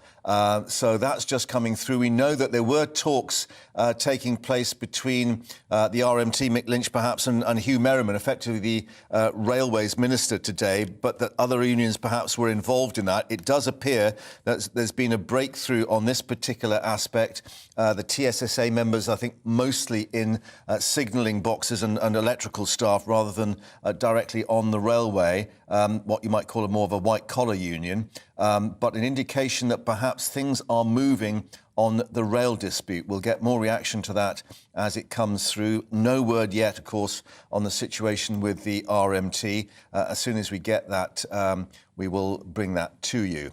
But let's now reflect on the other issue of the day, with NHS workers walking off the job in the biggest strike in UK nursing history. Well, the Health Secretary, Steve Barclay, insisted there was room for discussion with the nursing union, but appeared once more to rule out moving on pay. Now, speaking to GB News earlier, Health Minister and a nurse too, Maria Caulfield, said that the government wanted to negotiate on conditions. No one is a stronger advocate for nurses than myself. But also when I'm doing my shifts, I hear from nurses, it's about the working conditions, the long hours, they don't have protected learning time like doctors do. There are issues around skill mix and workforce, which the government is now working on. So for me, when I'm meeting with colleagues and working shifts, pay is only a tiny proportion of some of the issues that they face. And that's what Steve Barclay wanted to negotiate with the RCN, to see if we can tackle some of those issues which would improve working conditions for nurses across the board. Well, that was Maria Caulfield speaking to us a little earlier. Let's head now to the picket lines and join London reporter Alice Porter, who's outside St Thomas's Hospital in London, a major teaching hospital, big A&E department, and they sound in good voice there behind you, Alice. Yes, they really are. It's a very noisy picket line. We're having lots of cars coming past who are just consistently beeping their support for the nurses. The question is, will that support continue? We've had about 70,000 operations and procedures which are going to be cancelled today. But I think speaking to a lot of the nurses who've been vocal about why they've taken to the streets, this is obviously something that many of them say this is not what we want to do. They're apologising to their patients, but they say it is simply not safe to be continuing operating in the way that they are. They say staff numbers are significantly reduced since the pandemic. We know 40,000 nurses left the profession last year, and that's why they're striking today over issues to do with patient safety and pay. Very crucially, as you were saying there, the nurses are asking for a 19% pay rise. Well, the government have said that's just simply not affordable, and they say, look, we've taken on the recommendations from the independent pay review, which was a pay rise of $1,400. But I think crucially that was done actually in February, and I think we're now looking at perhaps quite a different economic situation. Inflation's a lot higher, so a lot of the people I speak to are very critical of that recommendation and say it's not fit for purpose, and that's why they're putting in that request of 19%. But the government say that is just absolutely not affordable. It looked like there was some progress being made in Scotland there, because there are strikes that are not happening there. But as we've recently heard in the last hour or so, the GMB union there has rejected the payoff from the government there. That was accepted by the Unite and Unison union, so it's still have to watch the situation closely in Scotland. But it's certainly no progress has yet been made, and there is still a further strike action that is meant to be happening next Tuesday.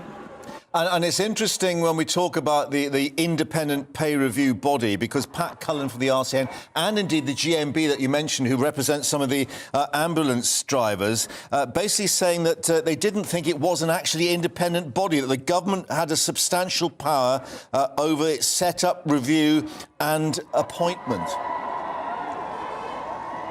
Yes, absolutely. That's been one of the criticisms I've heard from a lot of the nurses today.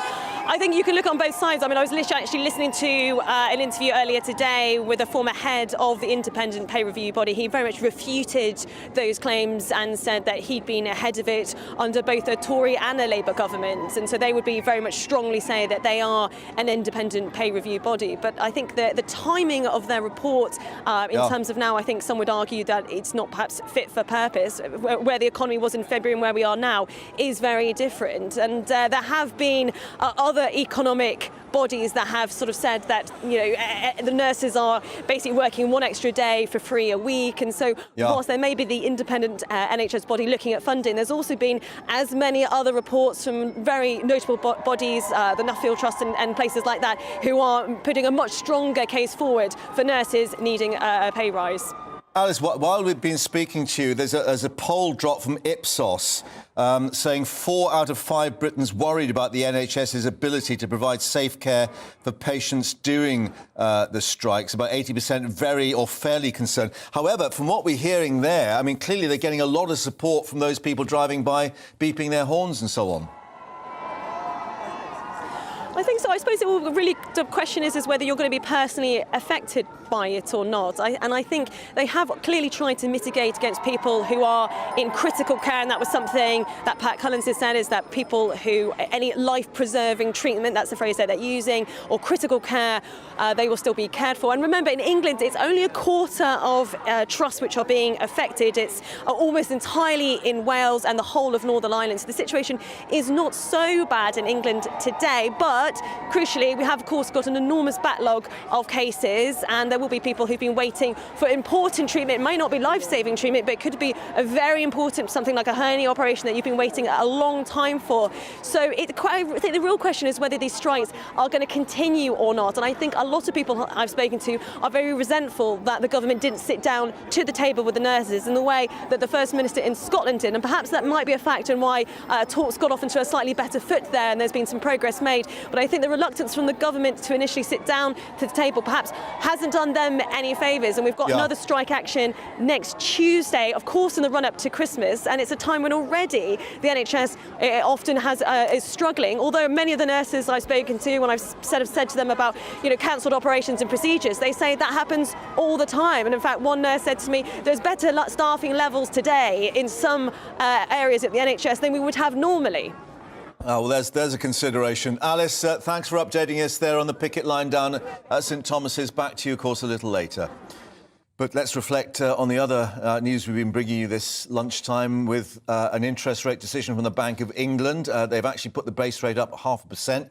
Well, the pound has dipped against the dollar as a result of that by as much as 1% indeed after the announcement at noon. It's bounced back slightly, but clearly they're assessing what this means for the economy. And the rate itself now at 3.5%, the 9th time the base rate's risen this year to a 14-year high.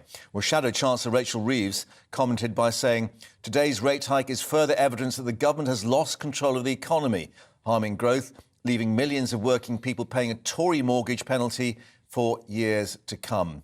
How much of a penalty? Well, our business and economics editor Liam Halligan is with us with On the Money to tell us what the situation is at the moment, because we've got the interesting situation of the Monetary Policy Committee who made this decision being split on whether to push it higher or not. So the interest rate's gone up from 3 to 3.5%, the Bank of England's interest rates, the MPC, the Monetary Policy Committee, the 9 economists who make these decisions 10 months out of the year, they are split. 6 of them wanted to increase the base rate by 0.5 percentage point. That's why it's gone up that much. The other 3, though, 2 of them wanted a rate freeze. They didn't want interest rates to go up at all. And the other one wanted rates to go up by much more. So they're completely split, even the experts. That suggests to me that the inflation may now have peaked. You can see on the graph there the step, those 9 increases that you mentioned in 2022, Mark, gone up from 0.25% at the beginning of this year all the way up to 3.5% and a 0.5% increase today. Let's just have a look what that means on the next graphic, Mark. If you've got a mortgage at a 3.5% interest rate, that's an extra £25 a month of interest payments on average. People have different deals, of course, on each £100,000 of mortgage debt that you have outstanding. And that, of course, adds up to an extra £300 a year. From taxed income, where people are being taxed a bit more as well. That's right. Yeah. So you probably have to, most people have to earn like £450, £500 even to pay that extra per year just on today's interest rate rise. Now, we said earlier, didn't we, that this wasn't as bad as it could have been because the interest rate could have gone up by 0.75% today. On the other hand, Mark, and that's true, but where this really bites is where people are coming to the end of their fixed rate deal. Yeah. You might have been on a fixed, you and your family, for 2, 3 or even 5 years at those ultra low levels of interest that we saw in that previous graphic there. And if suddenly your mortgage rate goes from like 2% to 6% or something, which it would do on these numbers, then suddenly you're paying a great deal more. And that is starting to impact the housing market. There will be, it doesn't bring me any pleasure to say this at all, there will be what we call distressed sellers. That's a rather sort of heartless way of describing how the financial industry describes people who need to sell their homes because they can't afford it, yeah. weather the mortgage. And some of them may be in negative equity. So they sell at any price. Yeah. Now, a lot of people will be doing their sums, therefore, for the year ahead and wondering, are there more interest rate hikes coming through the system? The Bank of England was hoping or suggesting that 13% would be the inflation cap. That's where it would start dropping down. It's actually dropped slightly this last month. British Chambers of Commerce think that we've topped out, that things will get better. We will learn from the Bank of England later today what they're thinking as the year ahead. What's your thought about where we go this year ahead? We should explain to viewers and listeners, the higher inflation is, the more likely is that they are to be interest rate rises as the Bank of England tries to bear down on that inflation, to squeeze inflation out of the system. But as the economy slows, and we know that a recession is very likely in the UK, that bears down on inflation as well, so you don't need more interest rate rises. Now, it seems to me that inflation may have peaked because it was lower in November, 10.7%, than in November when it was than October when it was 11.1%. And if it has peaked, and we're seeing that in the split in the MPC now, if it has peaked, it may be that the Bank of England economists, those 9 economists, including Andrew Bailey, the governor, they will decide that we don't need any more interest rates. That's one reason why the pound is nudging down, as you said at the beginning. Because they think it's not going to have more interest rates. Because if you don't have more interest rates, international investors don't want to put their money in the pound because they won't get as big a return.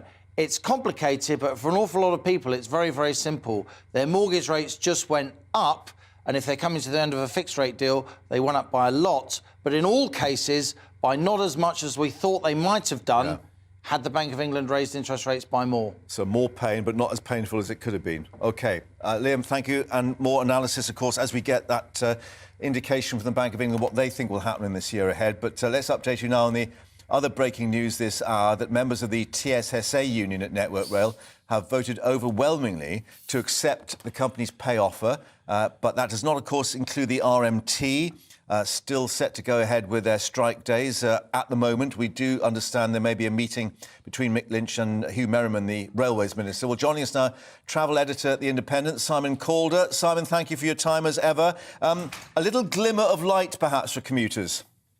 Well, yes. I mean, don't get overexcited. We are still seeing the close down of much of the rail network overnight tonight for another 2 days of strike action. Now, crucially, that is being taken, as you say, by Network Rail. They are by the RMT. They are in dispute with both Network Rail, which is what this vote is about, and also with the 14 train operators. Now, what's interesting about this Network Rail dispute is that it's separate from the train operators. You might remember that on the 4th of December, we were reaching crucial talks at the end of the weekend. And suddenly you had the train operators saying, right, here's a 4% plus 4% pay rise, and you're going to have to accept more driver controlling the doors. But at the same time, Network Rail, which runs the infrastructure, and it's actually a separate dispute, said, look, we're going to give you 5% for this year, 5% for next year. We're going to give you all kinds of bonuses to do with the opportunity to earn some, get discounted trips for your family. And as a result of that, it's our best possible deal. Now, we've already seen members of the Unite union accept that deal from Network Rail. We've just had this vote. Now, some people are using the term overwhelming. I would say emphatic. The figures I've got are that it was 85% voted yes on a turnout of 70%, but that's still pretty strong.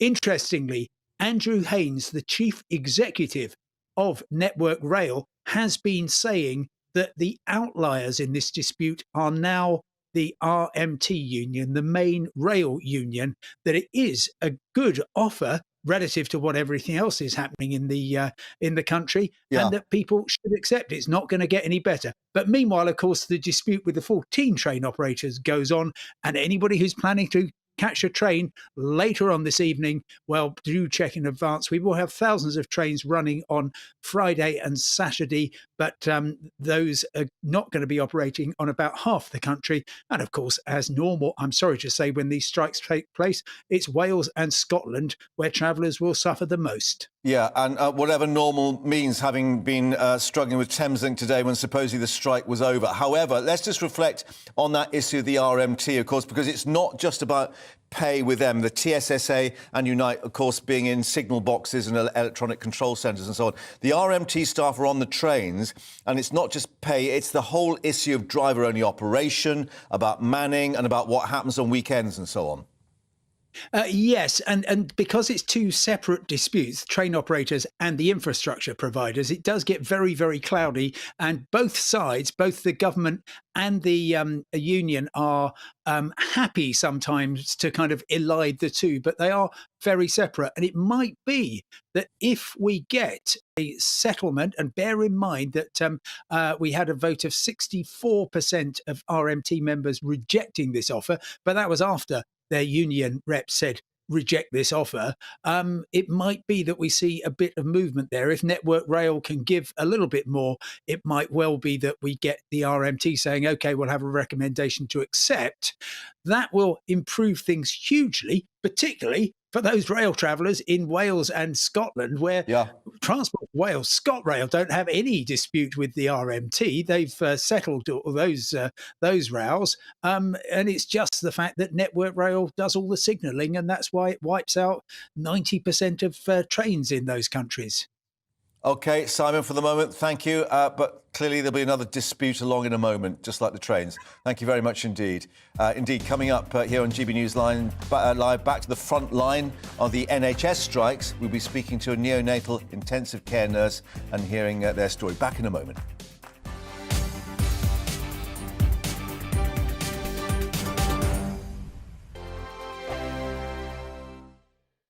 I'm Mark Dolan. Join me at 11 on GB News for Headliners, in which I'll be joined by two of the UK's top comedians discussing tomorrow's papers. If it's an important story, we'll cover it, but we'll have some fun along the way. Headliners, the late night paper review that won't send you to sleep like the others will. 7 nights a week at 11 p.m. on GB News.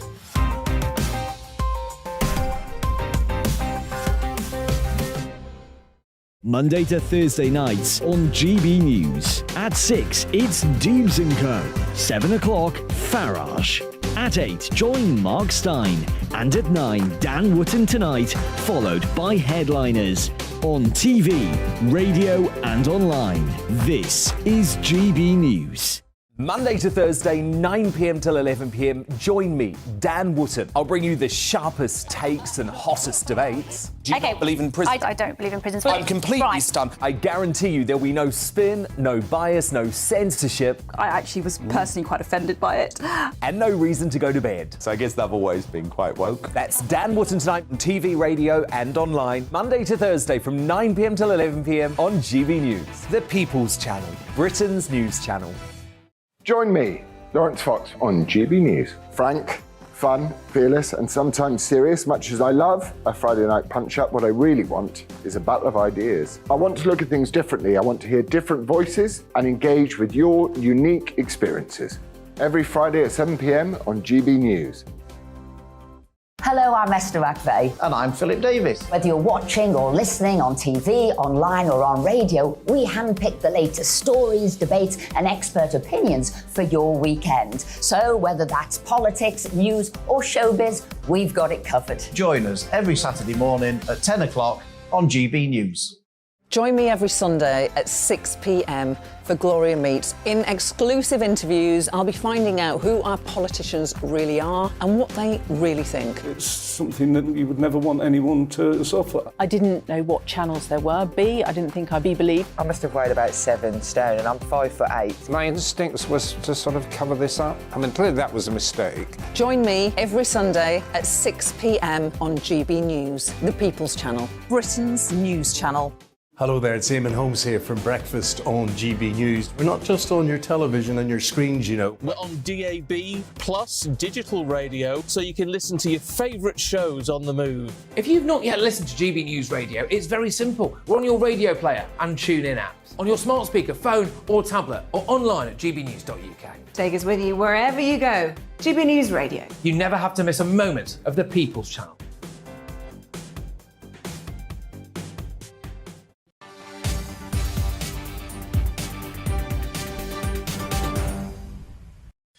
Well, welcome back to GB News Live. Plenty happening on the industrial front today. As we were just discussing with Simon Calder, there is one issue that's been settled in the rail strike between the TSSA, that's the Transport Salary Staffs Association, and Network Rail. Now, we're getting some details coming through. We're being told that the TSSA has agreed an offer from Network Rail, and that basically has been voted through by 85%. It's at least a 9% increase for this year and next, equating to nearly 11% for those on lower salaries, plus job security and security of terms and conditions. But here's the stinging in the tail. Luke Chester, the organising director of TSSA, saying that the dispute with the train operating companies continues. That's still going on. And this is what he said. The deal in Network Rail is significantly better than anything which has been proposed by the train operating companies. Our fight goes on there, with members continuing to take industrial action. So some good news and some bad news. Indications that for the TSSA, as it does with the RMT, of course, that the dispute with the train operating companies is the sticking point. Well, as we've also been discussing earlier, the biggest nursing strike in history underway today. Royal College of Nursing continuing its campaign for a 19% pay rise. Well, the Health Secretary, Steve Barclay, has restated that they will not be budging over pay. We have an independent process that looks at these issues in the round, that looks at the pressure for many viewers faced with higher taxes, faced with cost of living pressures, and balances those with the needs of our NHS as well. And that independent pay review looks at these issues, and we have accepted their recommendations in full. But we also recognise the huge contribution that we saw from nurses during the pandemic, and that's why last year we made a special case where nurses got an extra 3% when others in the public sector did not. But we've got to balance that against what is affordable to the wider economy, and asking for a 19% pay rise way above what most viewers themselves are receiving is not affordable given the many other economic pressures that we face. Steve Barclay, the Health Secretary, joining us now. Keris Parfitt, who's a neonatal intensive care unit nurse. Keris, thank you very much for your time and joining us. I don't know whether you managed to hear what the Health Secretary was saying there, but yet again, picking up on this 19% figure, saying that's not affordable. I mean, clearly, perhaps the RCN will say, well, that's a negotiating figure to start with. Yeah, it's really disappointing to hear that. You know, no nurse comes in to be rich. None of us are ever going to be rich, but nurses shouldn't be having to go to food banks. Nurses should be able to afford to look after their children. And if we don't receive a pay rise, more and more people are going to leave. You hear a lot about how do we get more nurses to join, but it's actually about retention. I feel like I'm signing a leaving card most weeks. People are always leaving. I mean, I was 8 months qualified and I very nearly left. I had 3 months off sick. I became incredibly unwell from the stress and the pressure of working at a major trauma centre. And we can't do it forever. Yeah, I was going to ask, is this as much as the frustration that nursing staff are feeling, bearing in mind what they had to go through with COVID, and that people are literally just exhausted as well? Oh, absolutely. We are so exhausted, and we really thought there was going to be real change after we got that recognition. But I mean, I'll come home from a 12-and-a-half-hour shift and quite often just lie on the kitchen floor because it's cold and my body hurts. And I'm just exhausted because you just have to spread yourself so thin. You know, these strikes, these aren't necessarily about us earning loads of money. It's for our patients to be safe. If there's not enough of us, we can't spread ourselves thin enough. I look after babies, some of the poorest children in the country. Yeah. And if there's not enough of us there, the patients suffer, the staff suffer, the families suffer.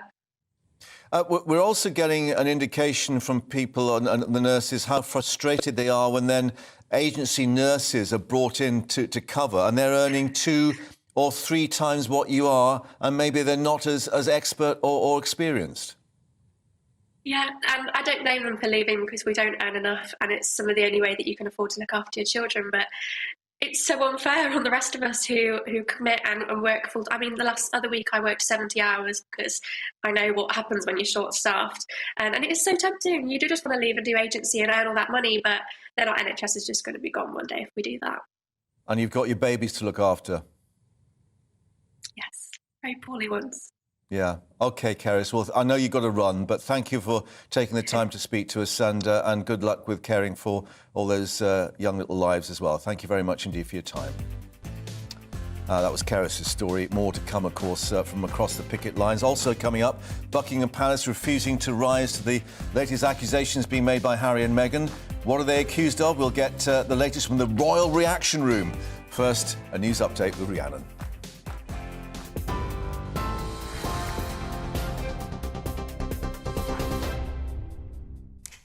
Thank you, Mark. Good afternoon. It's 1:32. Your top stories from the GB newsroom. Tens of thousands of nurses across parts of the UK are taking part in the biggest strike in NHS history. Picket lines have been set up in England, Wales and Northern Ireland in the first of two 12-hour strikes over pay. Staff will continue to provide some urgent care, but routine surgery and other planned treatment will be disrupted. Members of the Royal College of Nursing are asking for a 19% pay rise, but Health Secretary Steve Barclay says this demand is unaffordable. We also recognise the huge contribution that we saw from nurses during the pandemic, and that's why last year we made a special case where nurses got an extra 3% when others in the public sector did not. But we've got to balance that against what is affordable to the wider economy, and asking for a 19% pay rise way above what most viewers themselves are receiving is not affordable given the many other economic pressures that we face. Members of the TSSA at Network Rail have voted overwhelmingly to accept the company's pay offer, affecting around 2,500 members, their unions announced. The RMT union remains in dispute with Network Rail after its members rejected an offer earlier this week. The TSSA, though, is still in dispute with train operators over pay, jobs and conditions. Meanwhile, ground baggage handlers at Heathrow Airport have announced strikes over Christmas will be going ahead, causing yet more disruption for passengers during the festive period. More than 400 staff members at the West London Airport will begin a 72-hour walkout from tomorrow morning. It's after they rejected the latest pay offer from their employer, Menzies, having called for a 13% pay rise. A further 72-hour strike at Terminals 2, 3 and 4 will follow, running from the 29th of December to the morning of New Year's Day. And the Bank of England has raised its base rate from 3% to 3.5%. That's the 9th consecutive rise and the highest level in 14 years. The Chancellor said he acknowledges times are tough, but that the government's working with the Bank of England to reduce inflation. TV, online and DAB+ radio, this is GB News.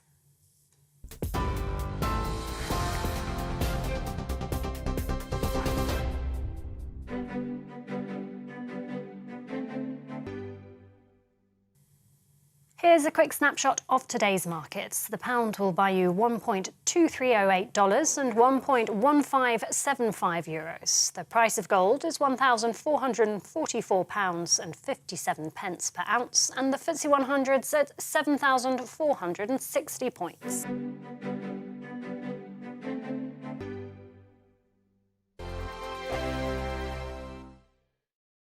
Monday to Thursday, 9 p.m. till 11 p.m. Join me, Dan Wootton. I'll bring you the sharpest takes and hottest debates. Do you not believe in prison? I don't believe in prisons. I'm completely stunned. I guarantee you there'll be no spin, no bias, no censorship. I actually was personally quite offended by it.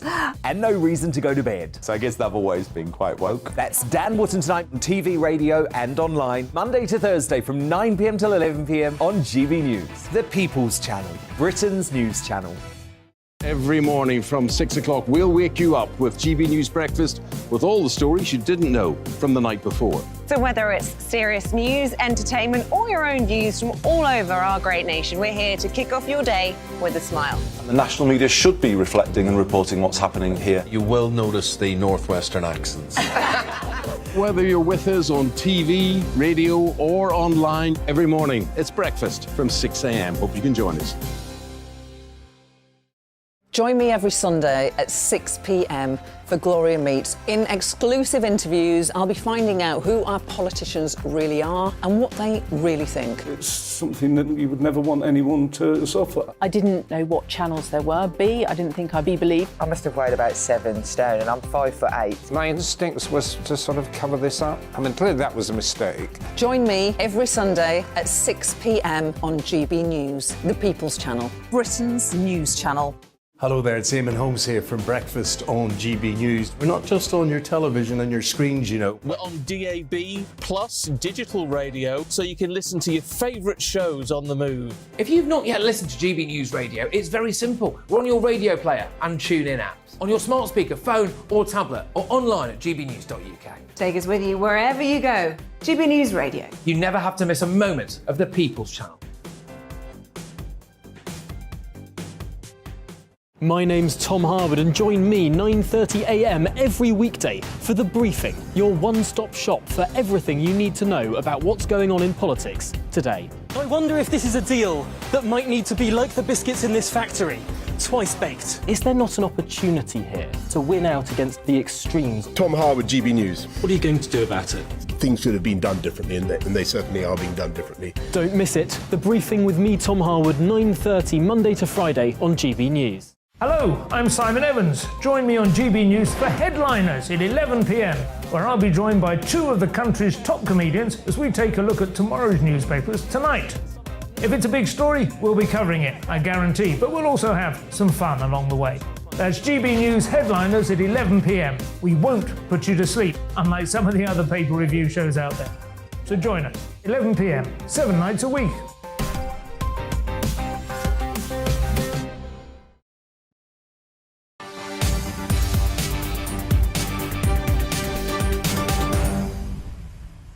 And welcome back to GB News Live. Let's update you now on the latest on today's nurses' strike. And there's something of a bit of a row seems blowing up between Downing Street and the chief nursing officer. Now, they've just released a statement to say that Dame Ruth May was not speaking for the government when she apparently backed the striking nurses on the picket line at St Thomas's Hospital, where we were updating you a little earlier, and then posted a video on Twitter saying she wanted to see a resolution in the row over pay. She said that ministers must reach an urgent resolution with the Royal College of Nursing. Now, the Prime Minister's official spokesman has come out to say she doesn't work for the government and she's not a minister. Obviously, she has her own view as chief nurse, but the government must consider what is responsible action in the round. Earlier, Health Secretary Steve Barclay saying that he'd spoken to Ruth May ahead of today and that she was very clear that she wanted to support all nurses. And that basically she had held roles across NHS England, NHS Improvement and NHS Trust leadership roles, but she has spoken out and clearly it has maybe touched a nerve in Downing Street for the Prime Minister's official spokesman to come out and say she does not speak for the government. Well, let's head now to the situation on the picket line at Alderhay Children's Hospital, which is up in Liverpool. Nurses there being joined by members of the Communication Workers Union on the picket line. Now, remember, postal workers around the nation walked out yesterday in their dispute. Well, let's speak now to Andy Fury, Assistant Secretary at the union representing postal workers. Andy, thanks for joining us once more. Is this a bit of old-fashioned solidarity going on? Look, of course we would be in solidarity with the nurses. Why wouldn't we be? Everybody loves nurses. They do a fabulous job, as indeed do our postal members. An indication, though, perhaps about shared frustrations with the cost of living crisis. And I know, as we've explored before, you're not technically part of public services or public service pay deals, but you are still an essential service. What's the latest in your particular dispute? Well, thank you. Yes, we put a proposition to Royal Mail on Monday evening to try and cancel the strikes this week. It was a 5-point plan. It was a reasonable offer. Unfortunately, Royal Mail rejected that out of hand on Tuesday, so the strikes have gone ahead.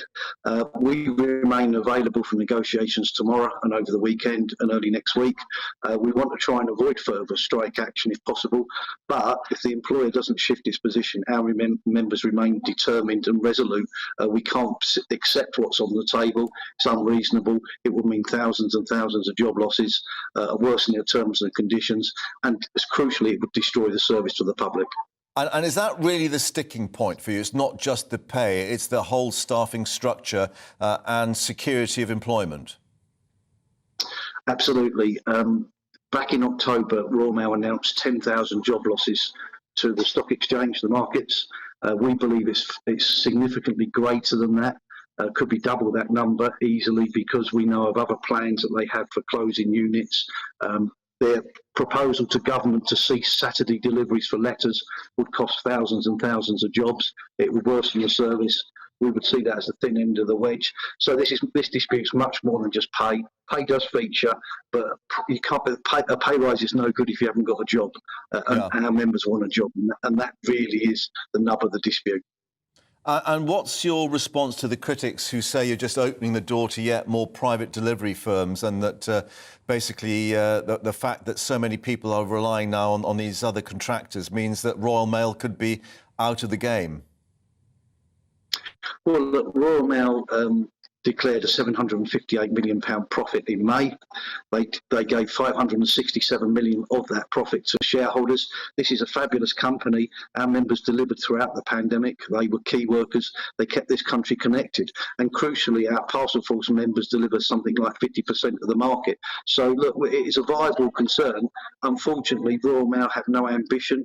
They have no strategic thinking, and they have no plan for the future other than to destroy jobs and the industry. OK, and a quick word to all those people who are rather frustrated that they can't send their Christmas presents and parcels and cards to family and friends. Look, our members don't want to be on strike. They want to be working, and they will be back at work tomorrow. We want to provide that excellent service to the customer, but we can't accept the terms and conditions being slaughtered, being attacked in the way they are. We've got to stand up for ourselves, and in doing so, we've got to stand up and defend this vital public service. We know the country relies upon that. Our members deliver to 32 million addresses 6 days a week. So it is an imperative, but we've got to ensure we have a decent standard of living, proper terms and conditions, and job security going forward. So hopefully Royal Mail will see sense and get back round the bargain table, and we can thrash out a deal. And of course, you'll be able to come back to us and update us on that. Andy Fury, for the moment, Communication Workers Union, thanks very much for your time here in GB News. Well, from Royal Mail to the Royal Rumble, yes, unfolding once more. Buckingham and Kensington Palaces confirming they'll not be commenting on the latest saga in the Harry and Meghan docu-series, where the last 3 episodes were released this morning to bring more accusations against the royal family. Prince Harry saying he was terrified when his brother Prince William had screamed and shouted at him over discussions about the couple moving abroad. Harry also revealing the institution was happy to tell lies, he said, to protect Prince William, but never willing to tell the truth to protect them. Let's get more now in the Royal Reaction Room with our royal reporter, Cameron, watching the docu-series. Cameron, it's a pretty bitter final 3 episodes, isn't it? Mark, it certainly is. I think these final 3 episodes have been a lot more explosive, if that's the right word, than the first 3. There's still this narrative of this war between Harry and Meghan, and particularly the British press. But I think in these final 3 episodes, that line is starting to blur, and the accusations and claims and criticisms have gone into Buckingham Palace, really, behind palace walls, to the offices of Prince William and his father, the King, the now King, and perhaps even the principals themselves. And the reason I'm saying that is because Prince Harry refers to a story in one of the episodes of a documentary that was released claiming that Prince William was bullying Harry and Meghan out of the palace, out of the royal family, just before they moved to the United States. And a joint statement was released at that time between Prince William and Prince Harry, basically saying that that story is completely false and inaccurate.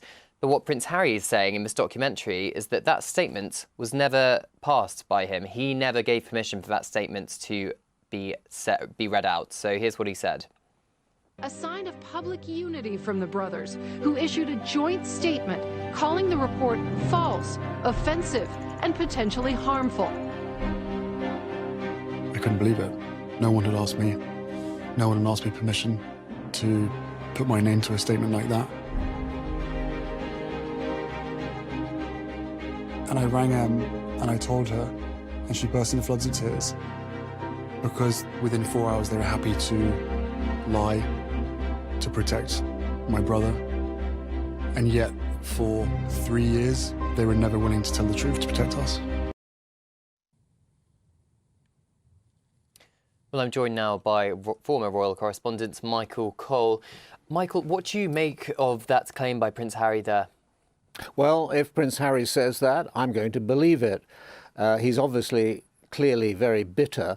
But I have to ask myself, is this enough for these two brothers to be at daggers drawn? It's a terrible sight to see brothers fighting, but when they are princes of the royal blood fighting, it's very, very sad indeed. And nobody would be sadder than their mother, Princess Diana. She'd be distraught to see this. Blessed are the peacemakers, because they will inherit the earth. In the whole of this 6 hours, there's no attempt at peacemaking. In fact, quite the reverse. I would say that as a result of this, there's no way back for Prince Harry and Meghan, even if they wanted it. But they're very, very content in their California lifestyle. And one can see why they are, because it's very lavish and it's very glossy and it's very glamorous. In the film, they are thrilled to be invited on Oprah Winfrey's show, and even more than that, when Beyoncé rings up, and it's as if God has tapped on the door to come in, they are, beside themselves. Forget about royal personalities. This is something. This is real Hollywood royalty. One thing I think which we must keep in mind, that this is a commercial operation, undertaking. Netflix is an offshore company. They're in it to make money. They want a return on their investment, and they've invested millions. And they're hugging themselves with delight because the figures have been very, very good indeed. Now, I haven't seen a breakdown of who's watching, but I would guess that at least 60%, maybe as much as 2/3, are women. And I think that women have a unique way of knowing about other women. So I think they will be the judges of whether Meghan is the most wonderful, kind, loving, reasonable person, as she presents herself brilliantly, and she does. After all, she's a great actress, or a good actress, or whether she is indeed the sort of Becky Sharp of our era. That's the thing. There's two sides to every story, isn't there? And one thing we were talking about earlier, Michael, was some people have been criticising Netflix for, in this documentary, again in these final 3 episodes, using footage from that BBC Panorama interview with Princess Diana. We now know, of course, that she was deceived into giving that interview. Prince William then released an on-camera statement saying this interview should never be aired again, and then they go and air it. And then in another instance, they are using footage of Grenfell Tower burning. Now, we have basically an unwritten rule in this country that broadcast media should never show that footage because it can cause such distress, and yet Netflix has shown it. Well, you're right. GBNews is right, and you've summed it up brilliantly. And I think it's a real no-no to pillage again that Bashir interview with Diana of November 1995. And Prince William went out of his way to ask that it never be shown again, and the BBC acceded to that. Of course, the BBC has no control over Netflix, which, as I said, is an offshore corporation. But I think it's a failure of taste, and I think it's a failure of judgment to include the burning tower. I went past there this morning. I looked at that tower. I thought my thoughts. I don't think we need to parade those dreadful pictures again. We saw them at the time, and they don't get any easier to watch. And that was completely wrong. Michael, for the moment, thank you very much. Well, Buckingham Palace and Kensington Palace have not responded to any of the claims or allegations made in this Netflix documentary. They are very much focused on the Princess of Wales carol service tonight, which is expected to pay tributes to the life and service of the late Queen Elizabeth II. Yes, very much a case of keep calm and carry on for them. Cameron, for the moment, thank you for that. More from you throughout the afternoon, of course. But let's update you now on the latest on the industrial action, the nurses' strike today. Now, within the last few minutes, the chairman of the Commons Health Committee has added to calls for ministers to ask the NHS pay review body, the so-called independent pay review body, to rethink their recommended pay rise for nurses. Conservative MP Steve Bryan telling the BBC that he thought the way out was to protect the integrity of the process, as he said, and to go back and ask them to look again. Those comments coming as the biggest nursing strike in history gets underway today. Industrial action has put Number 10 under pressure, of course, with problems during this festive period. But the government holding firm, it seems. Health Secretary Steve Barclay in the last half hour reiterating he won't budge over pay for nurses and that 19%, as he said, was unaffordable. We have an independent process that looks at these issues in the round, that looks at the pressure for many viewers faced with higher taxes, faced with cost of living pressures, and balances those with the needs of our NHS as well. And that independent pay review looks at these issues, and we have accepted their recommendations in full. But we also recognise the huge contribution that we saw from nurses during the pandemic, and that's why last year we made a special case where nurses got an extra 3% when others in the public sector did not. But we've got to balance that against what is affordable to the wider economy, and asking for a 19% pay rise way above what most viewers themselves are receiving is not affordable given the many other economic pressures that we face. Health Secretary talking to us a little earlier. Well, let's speak now to our political correspondent, Catherine Forster, who's in Downing Street for us. And Catherine, the focus now is switching to the so-called independent pay review body, because we had Pat Cullen, of course, from the RCN saying there was nothing independent about it. The GMB saying much the same, representing the ambulance workers. And now, indeed, the chairman of the Commons Health Committee, a Conservative MP, saying they need to look again at this. Yes, I think pressure on the government to move on pay for nurses is really beginning to build, isn't it? Of course, we've got this unprecedented strike happening today of the nurses around the country, a quarter of trusts in total, another one scheduled for next week, potentially more. And so far, the government's argument has been over and over again, this is a fair and reasonable offer. We've accepted the recommendations of the independent pay review bodies, and basically that is your lot. Now, the pay review body for nurses set the recommendations back in February, when, of course, inflation was a fraction of what it is today. So the offer of round about 4%, or an average of £1,400, up to 9% for those at the lower end of the pay scales, is to many, of course, a real terms cut.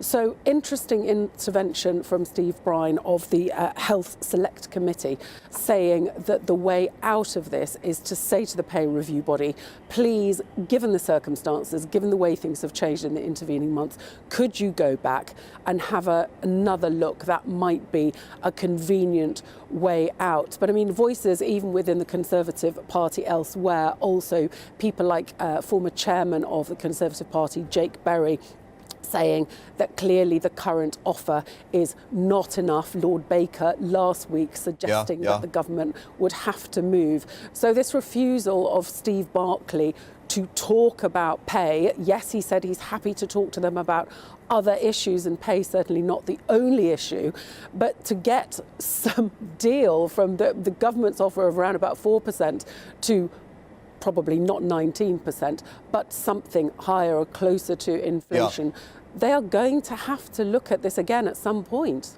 But one wonders, Catherine, whether the things are sort of hardening there behind you, Number 10, with Downing Street official spokesman for the Prime Minister saying that they're looking at pausing the transport strikes minimum service level, proposed legislation, but to pause it, to basically look at widening it to include emergency service workers.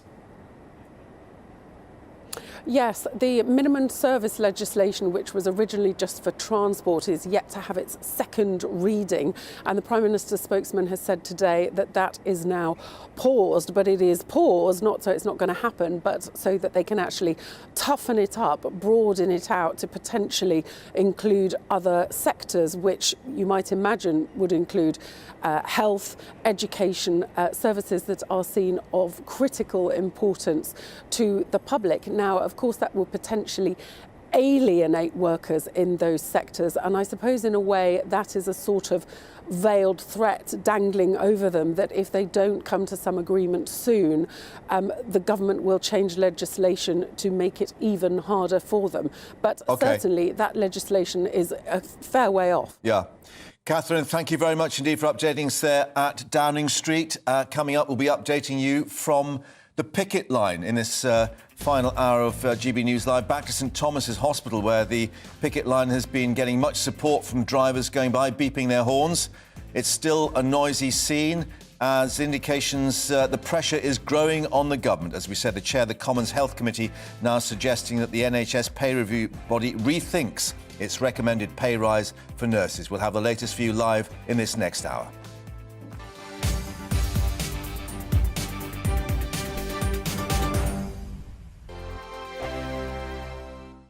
We are GB News, and we'd like to say thank you to each and every one of you for bringing us your conversations, for helping our great nation find its voice. We are here for you on radio, television, and online, across England, Scotland, Wales, and Northern Ireland. It's not the BBC, you actually get your facts right. We are proud to be GB News, the People's Channel, Britain's news channel. Hi there, it's Stephen and Anne. At breakfast from 6 a.m, you'll always be caught up with everything you need to know, the latest headlines, opinions and debates. We'll bring you the good news and the bad, but most of all, we're here for you. Remember, send in your views and let us know what you would like us to talk about. That's because we're your news channel. And every morning at 6 a.m, it's breakfast on GB News. Monday to Thursday on GB News, it's Bev Turner Today from 10 a.m. We're going to be here for you, our GB News family, to keep you up to date, but also make you smile. The guy went from puberty to adultery. And I can't wait to bring a few of my own opinions. I have no time for cultural totalitarianism. We'll engage in passionate, but always polite debate, with your thoughts and opinions at the centre of it all. Only on GB News, the People's Channel, Britain's news channel. Join me, Nana Akue, Saturday and Sunday afternoons on GB News. Expect fiery debate and passionate discussion as me and my panel tackle some of the biggest topics hitting the headlines. It's a place for everyone's opinion. No one gets cancelled, but no one gets an easy ride. Oh, she's on it today! Be ready for conversations that are fierce, frank, and of course, fun. Every Saturday and Sunday afternoon from 4 p.m. on GB News, the People's Channel. Join my show Farage, 7 p.m. till 8 p.m. Monday through Thursday, and there you will get opinion, analysis, debate, and I'll cover stories that nobody else dares to touch. You've been cancelled. Join the club. Oh my goodness me! And then for the last 15 minutes, talking pints. We're over a drink. We have a civilised conversation with someone. We very often disagree, but we do it in a grown-up way. Come and join me on Farage. We are GB News, the People's Channel. And right across the United Kingdom. You can find us on Sky Channel 512. Virgin Media Channel 604. Freesat Channel 216. Freeview Channel 236. And YouView Channel 236. You can also take us with you on DAB Plus Radio. With the GB News app and at the website gbnews.uk. We're absolutely everywhere. Come join us on GB News, the People's Channel, Britain's news channel.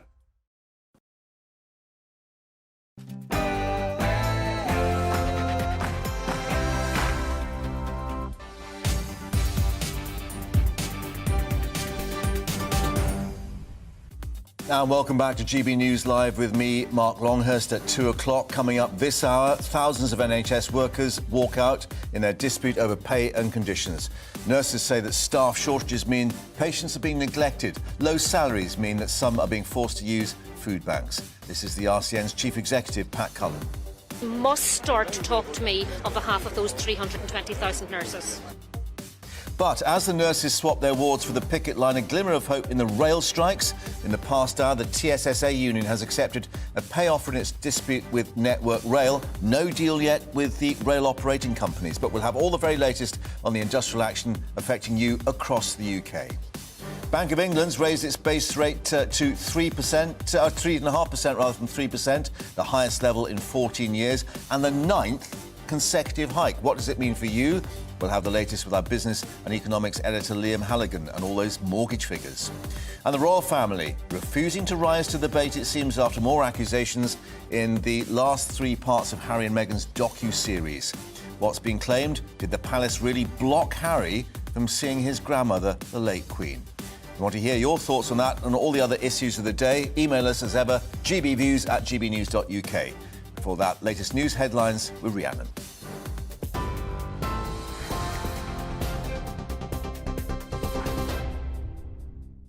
Thank you, Mark. Good afternoon. It's exactly 2 minutes past 2. Your top stories from the GB newsroom.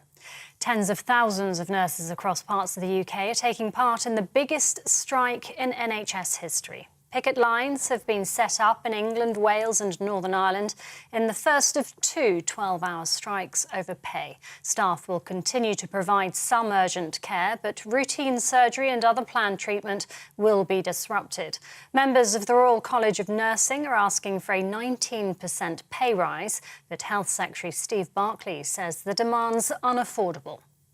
We also recognise the huge contribution that we saw from nurses during the pandemic, and that's why last year we made a special case where nurses got an extra 3% when others in the public sector did not. But we've got to balance that against what is affordable to the wider economy, and asking for a 19% pay rise way above what most viewers themselves are receiving is not affordable given the many other economic pressures that we face.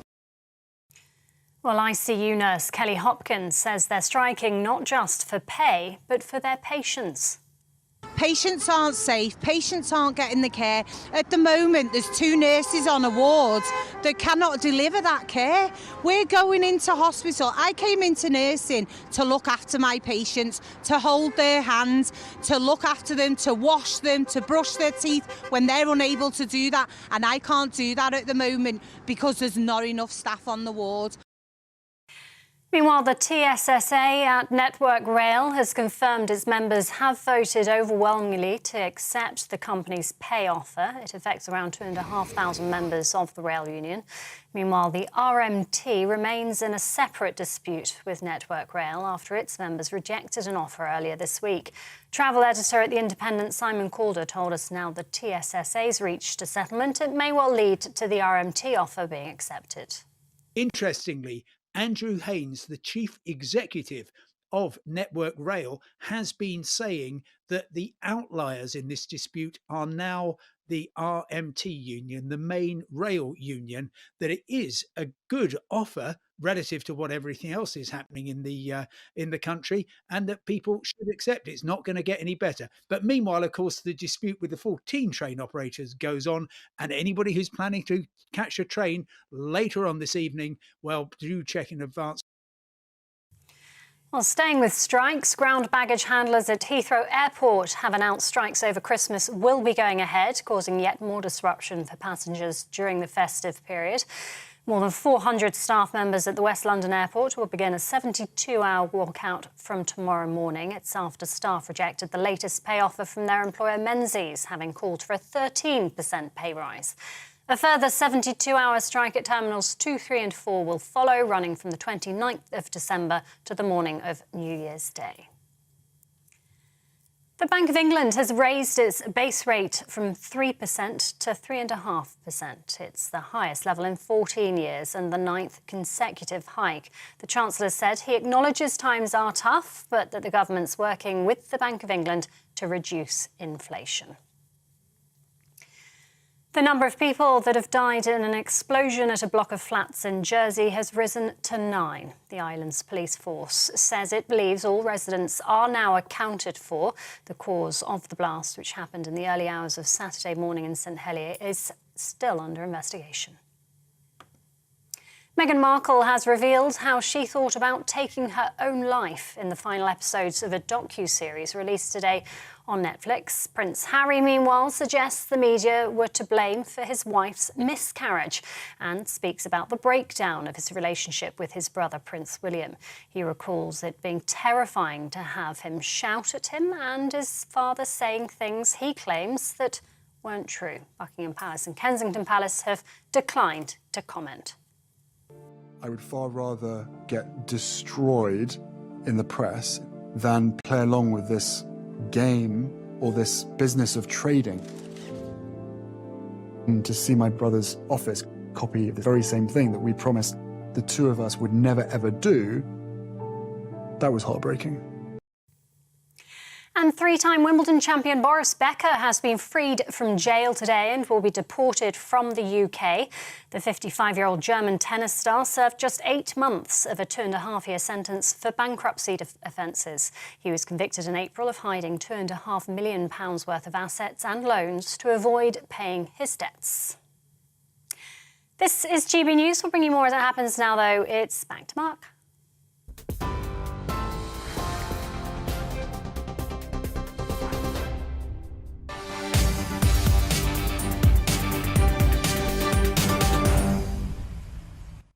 Rhiannon, thank you for that. So the biggest NHS nursing strike in history well underway. Tens of thousands joining the picket lines outside hospitals across England, Wales and Northern Ireland. Within the last half hour, the chairman of the Commons Health Committee, Conservative MP Steve Bryan, urging the NHS pay review body to have another look at their initial recommended pay rise for nurses. But the Health Secretary, Steve Barclay, remaining firm that although the government is hugely grateful, he said, to nurses, the 19% claim the RCN requesting not reasonable in the current economic circumstances. Well, meanwhile, in Scotland, members of the GMB union, the first to reject a new pay deal offered by the Scottish Government for their NHS staff. 66% on the ballot voting against the offer. It means the threat of strike action by more than 8,000 members of that union working in the NHS, including 1,700 in the ambulance service, continues to loom. What about the situation down here? Let's get more now with our London reporter Alice Porter, who's been with the nurses outside St Thomas's Hospital in London, a major teaching hospital, of course, and a major A&E centre. What are the stories they've been telling you there, Alice? Well, at the moment, I think a lot of the nurses I've been speaking to say they've been forced to come to the picket line, and that's what they've been telling me. I mean, I have to say it is absolutely freezing here in central London, and I can only think of how difficult it must be for the nurses who've been here since the crack of dawn. But many of them keep saying the same thing to me, that particularly I think it's important to stress we are dealing with a hospital here in the centre of London. It is an incredibly expensive city to be living in, and it's incredibly expensive to be commuting in. So for those who are particularly nurses who are starting out, who are on something like perhaps £27,000, that does make it incredibly difficult. And so that's why the RCN have put this proposed offer of a 19% pay rise. But the government is saying that that's just simply not affordable. But I think it was interesting in your introduction there to hear that the government is getting some pressure from its own party, really, to consider whether the independent pay review into NHS pay should be reconsidered. It was done in February. Obviously, it's a very different economic climate, and we've actually had two Conservative MPs who've urged the government to reconsider the offer made to the nurses, which was a pay rise of £1,400. And Alice, in terms of what we've been hearing from the government, the Health Secretary, and then, of course, the chair of the Health Committee saying that the independent pay review body needs to look at this again. I mean, is that causing some encouragement there that maybe there may eventually be movement? I think a lot of the nurses I've spoken to are quite critical of the independent pay review and say that the process isn't independent, and say that it's highly political, that the people who are in charge of it are not independent. Of course, that would be widely disputed. I think it's encouraging that there's obviously some suggestion, some movement that the government may need to reconsider that, and perhaps with being some greater progress made in Scotland there in talks, it might perhaps encourage the government to look at this further. But I think there has been maybe a mistake made by the government in not sitting down with the RCN earlier enough, and that's what a lot of the protesters I've spoken to said. It was something that felt disrespectful, really, to not be sitting down to the negotiating table, and outright rejected the 19% pay rise. Although there are lots of people who've come past who've shown their support, but have also said to me that 19% is just too high. They've got to be far more realistic. Although, like any negotiating process, you often go high at the beginning and perhaps work your way down. I suppose the sad thing is that we're at this point here today, that those talks weren't successful a few weeks ago, and that we are expecting more strike action next Tuesday. Indeed. Alice, for the moment in London, thank you for that. Let's just update you with an extraordinary story we're getting from Newcastle upon Tyne Hospitals Foundation Trust. The Royal Victoria Infirmary and Freeman Hospital sites there have confirmed that they're now supplying free porridge and evening meals to nursing staff after a nurse had broken down in tears at a till in the staff restaurant when she got to the till and was unable to pay for her porridge. She broke down in tears. Restaurant staff phoned the chaplaincy, we're being told, and the chaplaincy then arranged for the hospital trust to give free meals to these nurses. So an indication of the extraordinary situation that some of these nursing staff find themselves in. We'll maybe try and get a bit more on that story from Newcastle. The other news today, Bank of England raising the base rate to 3.5% from 3%, 0.5% increase. So that's at a 14-year high now. Signals, too, it could continue to increase in the coming months, although perhaps not as much as we were fearing. The Chief Secretary to the Treasury, John Glenn, commenting on that decision a little earlier. Well, obviously, it's an independent decision by the bank, and it reflects the situation that we're in. What's happened with Putin's weaponization of energy prices, essentially, over this year, has meant that we've seen massive, massive challenges in terms of inflation pressures and the impact on economic growth.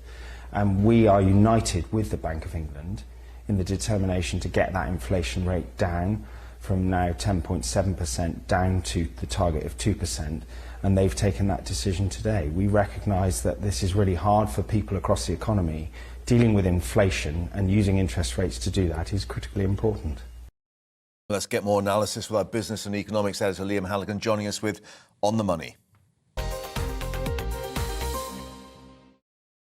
And Liam, we were saying you were on the money in terms of predicting this half-point increase. It could have been more, 3/4 of a point, but indications perhaps that the bank is assessing where the economy is and not all agreeing in the Monetary Policy Committee. Absolutely. Let's just report the facts again this hour, Mark. We can see from this graphic that interest rates have gone up a lot over the last year. This is the 9th rise since the start of the year. At the beginning of 2022, this base rate, the Bank of England's interest rate, was 0.25%. It's now 3.5%, having gone up by 0.5% today.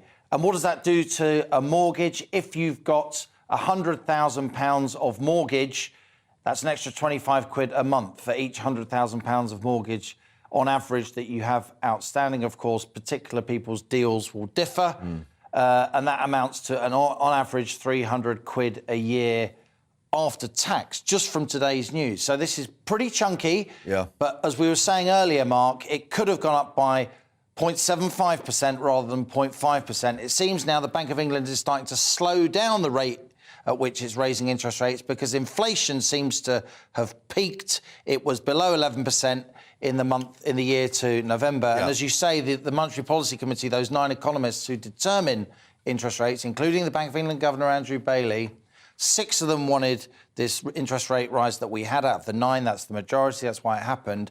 2 wanted interest rates to stay where they were, which suggests that they think inflation has peaked.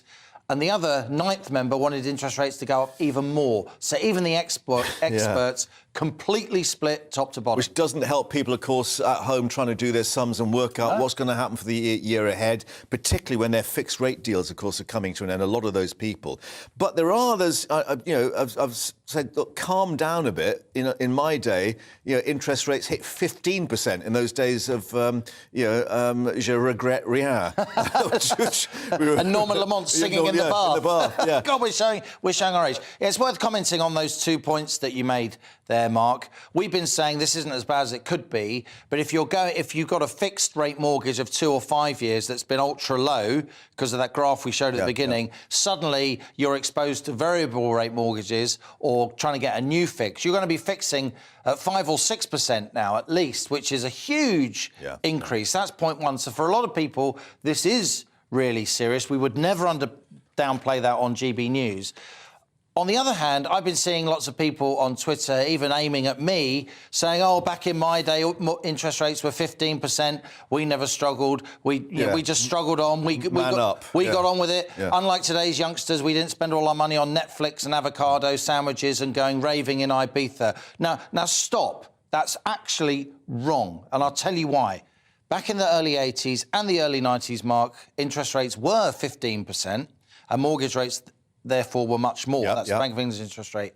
But back then, the average house was 4 times the average annual income. Now the average house is 9 or 10 times that average annual income. So the loans that today's youngsters, if they're lucky enough to get on the property ladder, have, the amounts they're paying for rent are a much higher share of their disposable income than you would expect. So they're paying like 30 to 35% of their disposable income on average. And when interest rates were back 15% in those dates I mentioned, it was more like 25 to 30%. And the point is, today's youngsters are weathering mortgages where interest rates could yet go up even more. So it's not true to say that today's youngsters aren't working just as hard to get on that property ladder. It's taking a bigger bite out of their It's taking a bigger bite out of their income, even at low interest rates. So compare the headline rate of interest. I'm afraid it's old people saying that youngsters aren't pulling their weight when they absolutely are. As if we'd say that. Banker mum and dad. Let's hear now from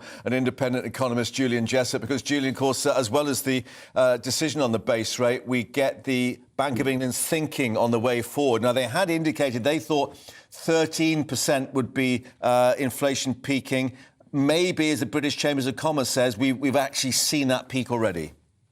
Yeah, well, I think, as usual, Liam's on the money on this one. I think we are getting close now to the peak in interest rates. And they went up to 3.5 today. I think they might probably rise to 4, maybe 4.25. But the good news is that's actually quite a bit lower than has been priced into the market. So it might actually mean that some mortgage rates do actually fall because, most mortgages actually depend on where the markets expect interest rates to be over the next few years rather than where they happen to be now. So there's maybe a bit of relief here for people who have big mortgages.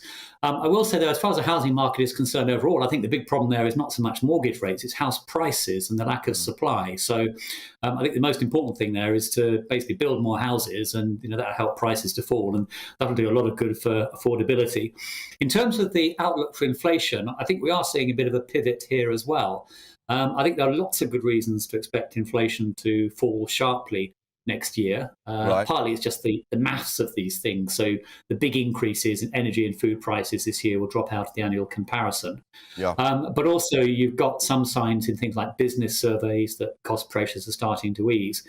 And for me, most importantly, as somebody who still thinks that money is important, is that monetary growth has been slowing sharply. And inflation ultimately is caused by too much money chasing too few goods and services. So the fact that there's going to be a slowdown in monetary growth, I think, will be another big factor dragging inflation down as well. Therefore, what's your thinking on this line that we're getting from the government about all the pay awards and the industrial problems that we've got? They're saying, no, we can't afford all these pay increases because they feed into inflation and they're going to really undo all the good work we're trying to do. Well, personally, I think that's a bit of a red herring. I don't believe there is such a thing as a wage price spiral. The reality is that wages for most people are rising a lot less than the rate of inflation. So, if anything, it's the other way around. Smaller wage increases compared to inflation are pulling down growth and dragging down inflation. I think it's more important to view these things on a case-by-case basis. So where you do have somebody in the public sector who is a part of the economy where it's very hard to recruit and retain people, then I think the government should approach it in the same way as a private sector employer would do. In those circumstances, a private sector employer would pay more. That may well be the right way to approach the pay rises for nurses. Other industries, though, it's different. If you look at the rail industry, I think I read somewhere that's like 200 applicants for every job to be a train driver. It's not obvious to me that they need big pay increases to recruit and retain staff. Interesting point. Of course, and we do have the TSSA having done a deal with Network Rail, which is some good news. But I'm going to put both you and Liam on the spot as we head for the new year and looking at the crystal ball. We are more or less accepting that we're in recession by the end of this year. How soon do you think things will get better in this new year? Well, I'll go first. I mean, actually, I'm not entirely convinced we are going to be in recession as it happens. Right. I think there's an outside chance that we'll squeak a small positive number in the current quarter, but it will still feel like a recession to people struggling with their fuel and food bills. So I think the technical definition of recession is one thing, but the reality on the ground is still going to be very tough. However, I think things will be better than most people expect next year. And I think the inflation outlook is absolutely crucial here. If I'm right, then inflation is going to fall pretty sharply. Then that's lifting one of the big concerns hanging over the economy. And although things will be tough for lots of people, there may not be the sort of write-off year that some people anticipate. Yeah, and maybe they'll feel a bit better about it. Julian, thank you for that. I'm now going to put Liam on the spot as well with On the Money for the new year. A happy new year in any sense? I think, Mark, that Julian and I were two of very few mainstream economists who predicted this big inflation spike. Peas in a pod. He and I were derided for it this time last year when we said there was going to be a lot of inflation coming down the track. And whether or not we actually technically go into recession, that's really kind of an accounting thing. Two quarters of negative growth. It's going to feel bad, right? It's going to feel bad for a lot of people, and it's going to feel particularly bad at the sharp end among more vulnerable families, particularly those who are they don't quite qualify for benefits. No. They're just about managing families. But they're still working. And they're still working. Yeah. And yet they're paying a huge amount of money for their food, for their fuel, all the essentials, which are going up far higher than the headline rate of inflation, as you and I have often discussed, Mark. And I think Julian is on the money, as I say, to return the compliment back to him. I do think there is tremendous entrepreneurship in this country. I do think business leaders, certainly those who I talk to and have email conversations with every day, they are starting to see some light at the end of the tunnel. Right. A lot of the post-lockdown supply chain snarl-ups that we thought would instantly be unravelled once lockdown was lifted. It's actually taken about a year. Yeah. They are now starting to come through. Right. You are starting to see signs of an economic uptick and with it a fall in inflation, the green shoots. Liam, thank you for that. And in fact, we'll be speaking to Doogie Beatty, Northern Ireland, at a factory to find out if those green shoots are appearing there. And Julian, thank you for your time as well. Now, let's reflect. Coming up, Buckingham Palace refusing to rise to the bait. It seems the latest accusations made by, yes, Harry and Meghan. But what they have been accused of, we'll be getting the latest from our Royal Reaction Room in a moment.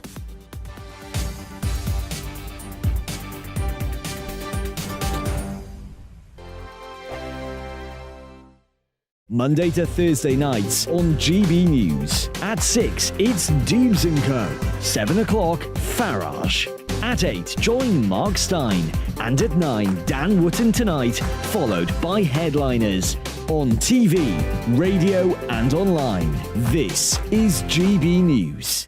Here on GB News Live, we'll be keeping you in the picture, finding out what's happening across the country and finding out why it matters to you. We'll have the facts fast with our team of reporters and specialist correspondents. Wherever it's happening, we'll be there from 12 noon on TV, radio and online. GB News, the People's Channel, Britain's news channel. Hello, I'm Michelle Dewberry, and you can join me every weekday 6 till 7 on Jubes and Kerr. Me and my panel will get stuck right into the day's events, and I can tell you, in fact, I can warn you, expect some robust debates, some strong opinions and perspectives from both sides of the fence. It's about you at home as well. I love to read out all of your comments, or at least as many as I can. So join me, Michelle Dewberry, Monday to Friday, 6 till 7 on Jubes and Kerr.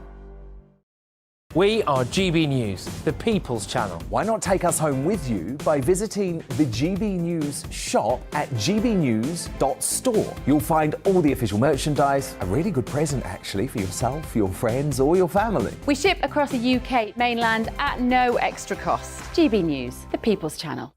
I'm Mark White. As GB News Home and Security Editor, I cover those key issues that are so important to you. Our authorities, our communities doing all they can to combat violent crime. With the public services under unbearable strain, why are we still failing to control our borders? Defence, the first priority of any government, has been continually hollowed out. Can we trust our politicians to protect the armed forces? Join me, Mark White, on GB News. We are GB News, right across the nation. You can get us on television, on radio, on digital. We're absolutely everywhere. Amazing! You see, amazing! You remind me of me in the European Parliament. But here's the most important bit. We are not part of the mainstream establishment. We think and speak just like you do. We are the People's Channel. Magnificent. That's really, really thoughtful. Come and join us on GB News, the People's News Channel.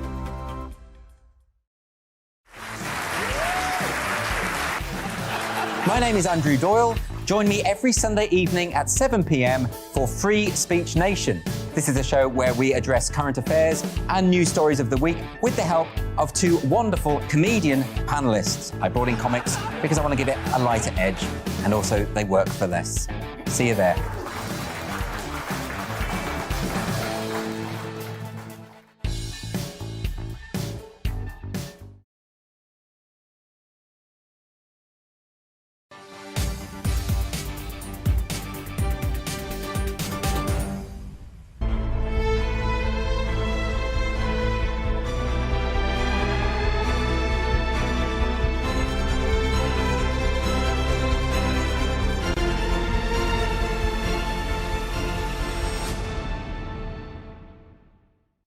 Yes, it's that time again. Been updating you, of course, on the latest from the Harry and Meghan saga, the docu-series landing on Netflix this morning. Well, we've seen Prince Harry accusing Prince William of screaming and shouting at him, leaving him terrified, he said.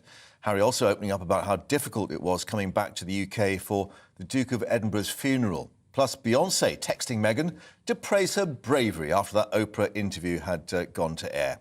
Let's get the latest live now in the Royal Reaction Room with our Royal reporter, Cameron. Been watching that series. And Cameron, as well as all these headlines, a reflection that there has been a human cost to all this behind the scenes as well.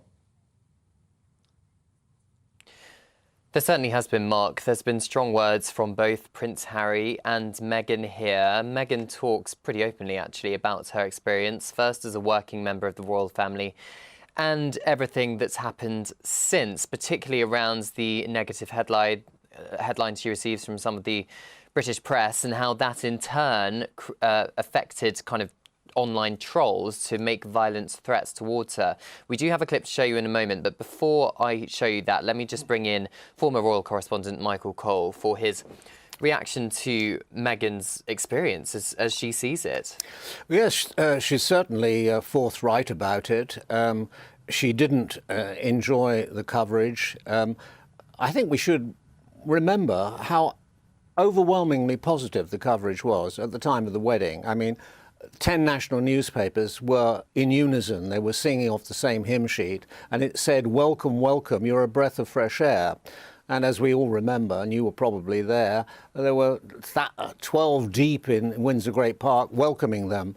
Of course, it turned after that, and obviously she's taken grave exception to certain aspects of the press coverage, and there was a long-standing legal battle with the Mail group of newspapers, Associated Newspapers, which resulted in a court case and eventually a finding in her favour over a letter she wrote to her father, which was then obtained by the newspaper and published. And Netflix was filming that reaction to her receiving that appeal, which the Mail on Sunday lost. Yeah, and of course her lawyer, her libel lawyer, or a lawyer from a famous libel firm in London, said, congratulations. And Meghan says, thank you for not milking it. In other words, don't drag out the good news and you've told me outright. Of course, it's difficult, but Meghan has grown up in a hard school, none harder than trying to get recognition in Hollywood, trying to get from being a bit part actress to getting a lead role in a major television series. She knows how the game is played. She knows how newspapers work. I would have thought she would have been rather more inured to what was going to happen, because if the coverage is 80% positive, which it was at the very beginning, or more than 80%, she should be hugging herself with glee. And with regard to social media, well, just don't look at it. Don't even allow these trolls the satisfaction to think that you've even looked at it. Yeah. That people must be mad to even indulge in it. And yet it clearly did affect her, because according to Prince Harry, we'll play that just now, actually. It's basically Prince Harry talking about Meghan's experience of her miscarriage very soon after moving in to her Californian home. I believe my wife suffered a miscarriage because of what the Mail did. I watched the whole thing. Now, do we absolutely know that the miscarriage was caused by that? Of course we don't. But bearing in mind the stress that caused, the lack of sleep, and the timing of the pregnancy, how many weeks in she was, I can say from what I saw, that miscarriage was created by what they were trying to do to her. No, we haven't had a response from the Mail on that particular point, but Prince Harry, Michael, clearly feels very strongly that newspapers, tabloids, were to blame. It's a very serious charge. It's probably in the whole of the 6-hour sermons the worst thing that is said. And it's clearly said by Prince Harry that he thinks the newspaper contributed to the miscarriage of their second child, what would have been their second child. He backtracks and says, of course, I can't prove that. Of course he can't. He's not a clinician. But the charge sticks. It's there on the charge sheet. And I'm sure Associated Newspapers would wish to respond to that. And I'm quite sure they will do so. Obviously, he's very bitter. There's a lot of vitriol and venom in what he says. Breaking news. And his antipathy to the British media and the media in general started very early on in life. And he's got a lot to blame. He believes his mother was driven and chased to her death by paparazzi. It's worth saying that none of those photographers was British, and I would challenge that they were even photographers. A paparazzo is a thug with a camera hoping for a lucky hit, which he could sell. And I'll tell you one thing about those people. When I was covering Diana close up with those photographers, they would say, I hit Diana, I whacked Diana. It was violent and it was sexual when they were cleaning close to her. I whacked Diana. It was contemptible and disgusting. On more than one occasion, I told one of those people to go away and wash his mouth out because it was so vile. Now, they have a lot to complain about, but the mainstream media have an important job to do. Her Majesty the Queen even said to me, 50% of my job is being seen. I have to be seen to be believed. It's part of the job. We live in a constitutional monarchy. The media has a right to know and to report. With all its faults, they've got to just accept that and carry on. You know, so there's something to be said for the British stiff upper lip. Michael, thank you very much. For now, I'm going to hand back to Mark, but we're in the Royal Reaction Room all afternoon for the latest analysis. Yep, Cameron, indeed. We will keep calm and carry on as ever. Thank you very much indeed for that. But let's update you with a bit more good news, actually, on this industrial front. Disputes, a strike by workers at Shelter. The charity has been suspended, we're told, after a new pay offer. Around 600 members of Unite had threatened to, or had been actually, on a 2-week walkout from December the 5th.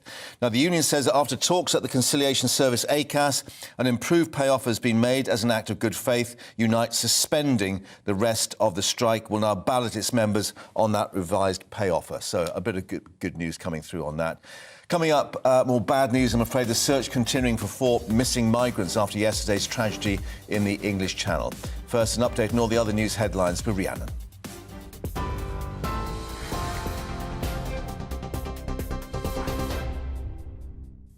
Mark, thank you. It's 2:34. Your top stories from the GB newsroom. Tens of thousands of nurses across parts of the UK are taking part in the biggest strike in NHS history. Picket lines have been set up in England, Wales and Northern Ireland in the first of 2 12-hour strikes over pay. Staff will continue to provide some urgent care, but routine surgery and other planned treatment will be disrupted. Members of the Royal College of Nursing are asking for a 19% pay rise, but Health Secretary Steve Barclay says this demand is unaffordable. We also recognise the huge contribution that we saw from nurses during the pandemic, and that's why last year we made a special case where nurses got an extra 3% when others in the public sector did not. But we've got to balance that against what is affordable to the wider economy, and asking for a 19% pay rise way above what most viewers themselves are receiving is not affordable given the many other economic pressures that we face. Meanwhile, Network Rail workers have voted overwhelmingly to accept a pay offer their unions announced. It affects around 2,500 members of the TSSA. Meanwhile, the RMT remains in a separate dispute with Network Rail after its members rejected an offer earlier this week. That as ground baggage handlers at Heathrow Airport have announced strikes over Christmas will be going ahead, causing yet more disruption for passengers during the festive period. More than 400 staff members at the West London Airport will begin a 72-hour walkout from tomorrow morning. It's after they rejected the latest pay offer from their employer Menzies, having called for a 13% pay rise. A further 72-hour strike at Terminals 2, 3 and 4 will follow, running from the 29th of December to the morning of New Year's Day. And the Bank of England has raised its base rate from 3% to 3.5%. That's the 9th consecutive rise and the highest level in 14 years. The Chancellor says he acknowledges times are tough, but that the government's working with the Bank of England to reduce inflation. TV, online and DAB+ radio, this is GB News. Don't go anywhere. Mark will be back in just a moment.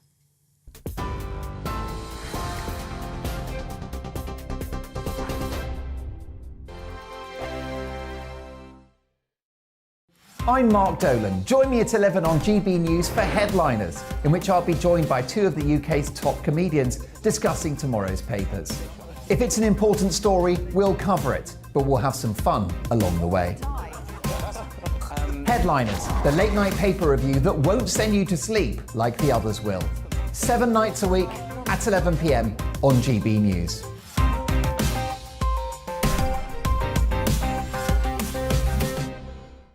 Monday to Thursday nights on GB News. At 6, it's Dubes & Co. 7 o'clock, Farage. At 8, join Mark Stein. And at 9, Dan Wootton Tonight, followed by Headliners. On TV, radio and online. This is GB News. Monday to Thursday, 9 p.m. till 11 p.m. Join me, Dan Wootton. I'll bring you the sharpest takes and hottest debates. Do you not believe in prison? I don't believe in prison. I'm completely stunned. I guarantee you there'll be no spin, no bias, no censorship. I actually was personally quite offended by it. And no reason to go to bed. So I guess they've always been quite woke. That's Dan Wootton Tonight on TV, radio and online. Monday to Thursday from 9 p.m. till 11 p.m. on GB News. The People's Channel, Britain's news channel. Join me, Lawrence Fox, on GB News. Frank, fun, fearless, and sometimes serious. Much as I love a Friday night punch-up, what I really want is a battle of ideas. I want to look at things differently. I want to hear different voices and engage with your unique experiences. Every Friday at 7 p.m. on GB News. Hello, I'm Esther McVeigh. And I'm Philip Davis. Whether you're watching or listening on TV, online or on radio, we handpick the latest stories, debates and expert opinions for your weekend. So whether that's politics, news or showbiz, we've got it covered. Join us every Saturday morning at 10 o'clock on GB News. Join me every Sunday at 6 p.m. for Gloria Meets. In exclusive interviews, I'll be finding out who our politicians really are and what they really think. It's something that you would never want anyone to suffer. I didn't know what channels there were. I didn't think I'd be believed. I must have weighed about 7 stone and I'm 5'8". My instincts was to sort of cover this up. I mean, clearly that was a mistake. Join me every Sunday at 6 p.m. on GB News, the People's Channel, Britain's news channel. Hello there, it's Eamon Holmes here from Breakfast on GB News. We're not just on your television and your screens, you know. We're on DAB plus digital radio, so you can listen to your favourite shows on the move. If you've not yet listened to GB News Radio, it's very simple. We're on your radio player and TuneIn apps, on your smart speaker, phone or tablet, or online at gbnews.uk. Take us with you wherever you go. GB News Radio. You never have to miss a moment of the People's Channel.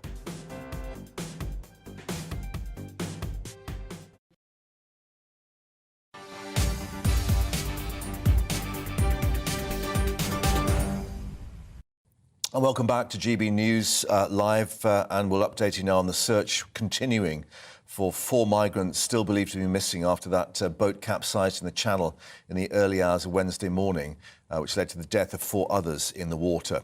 Well, the Maritime and Coast Guard Agency says drones, ships, helicopters all being used overnight to help search for the missing people. More than 30, though, were pulled from the freezing water in the Channel by a fishing vessel. Our Home and Security editor Mark White has the latest for us. Just 13 months after 27 migrants drowned in the English Channel, another tragedy unfolding offshore. The sound of helicopters filling the night sky as Coast Guard and air ambulance assets scrambled to the scene. There were dozens of people in the water after their small migrant boat got into difficulties. Lifeboats, Border Force and Royal Navy vessels, along with their French counterparts, converged on an area about 8 miles off the Kent coast. Back in Dover, ambulances were on standby in the harbour to receive the casualties. As the morning progressed, the worst possible news, with the confirmation of multiple fatalities.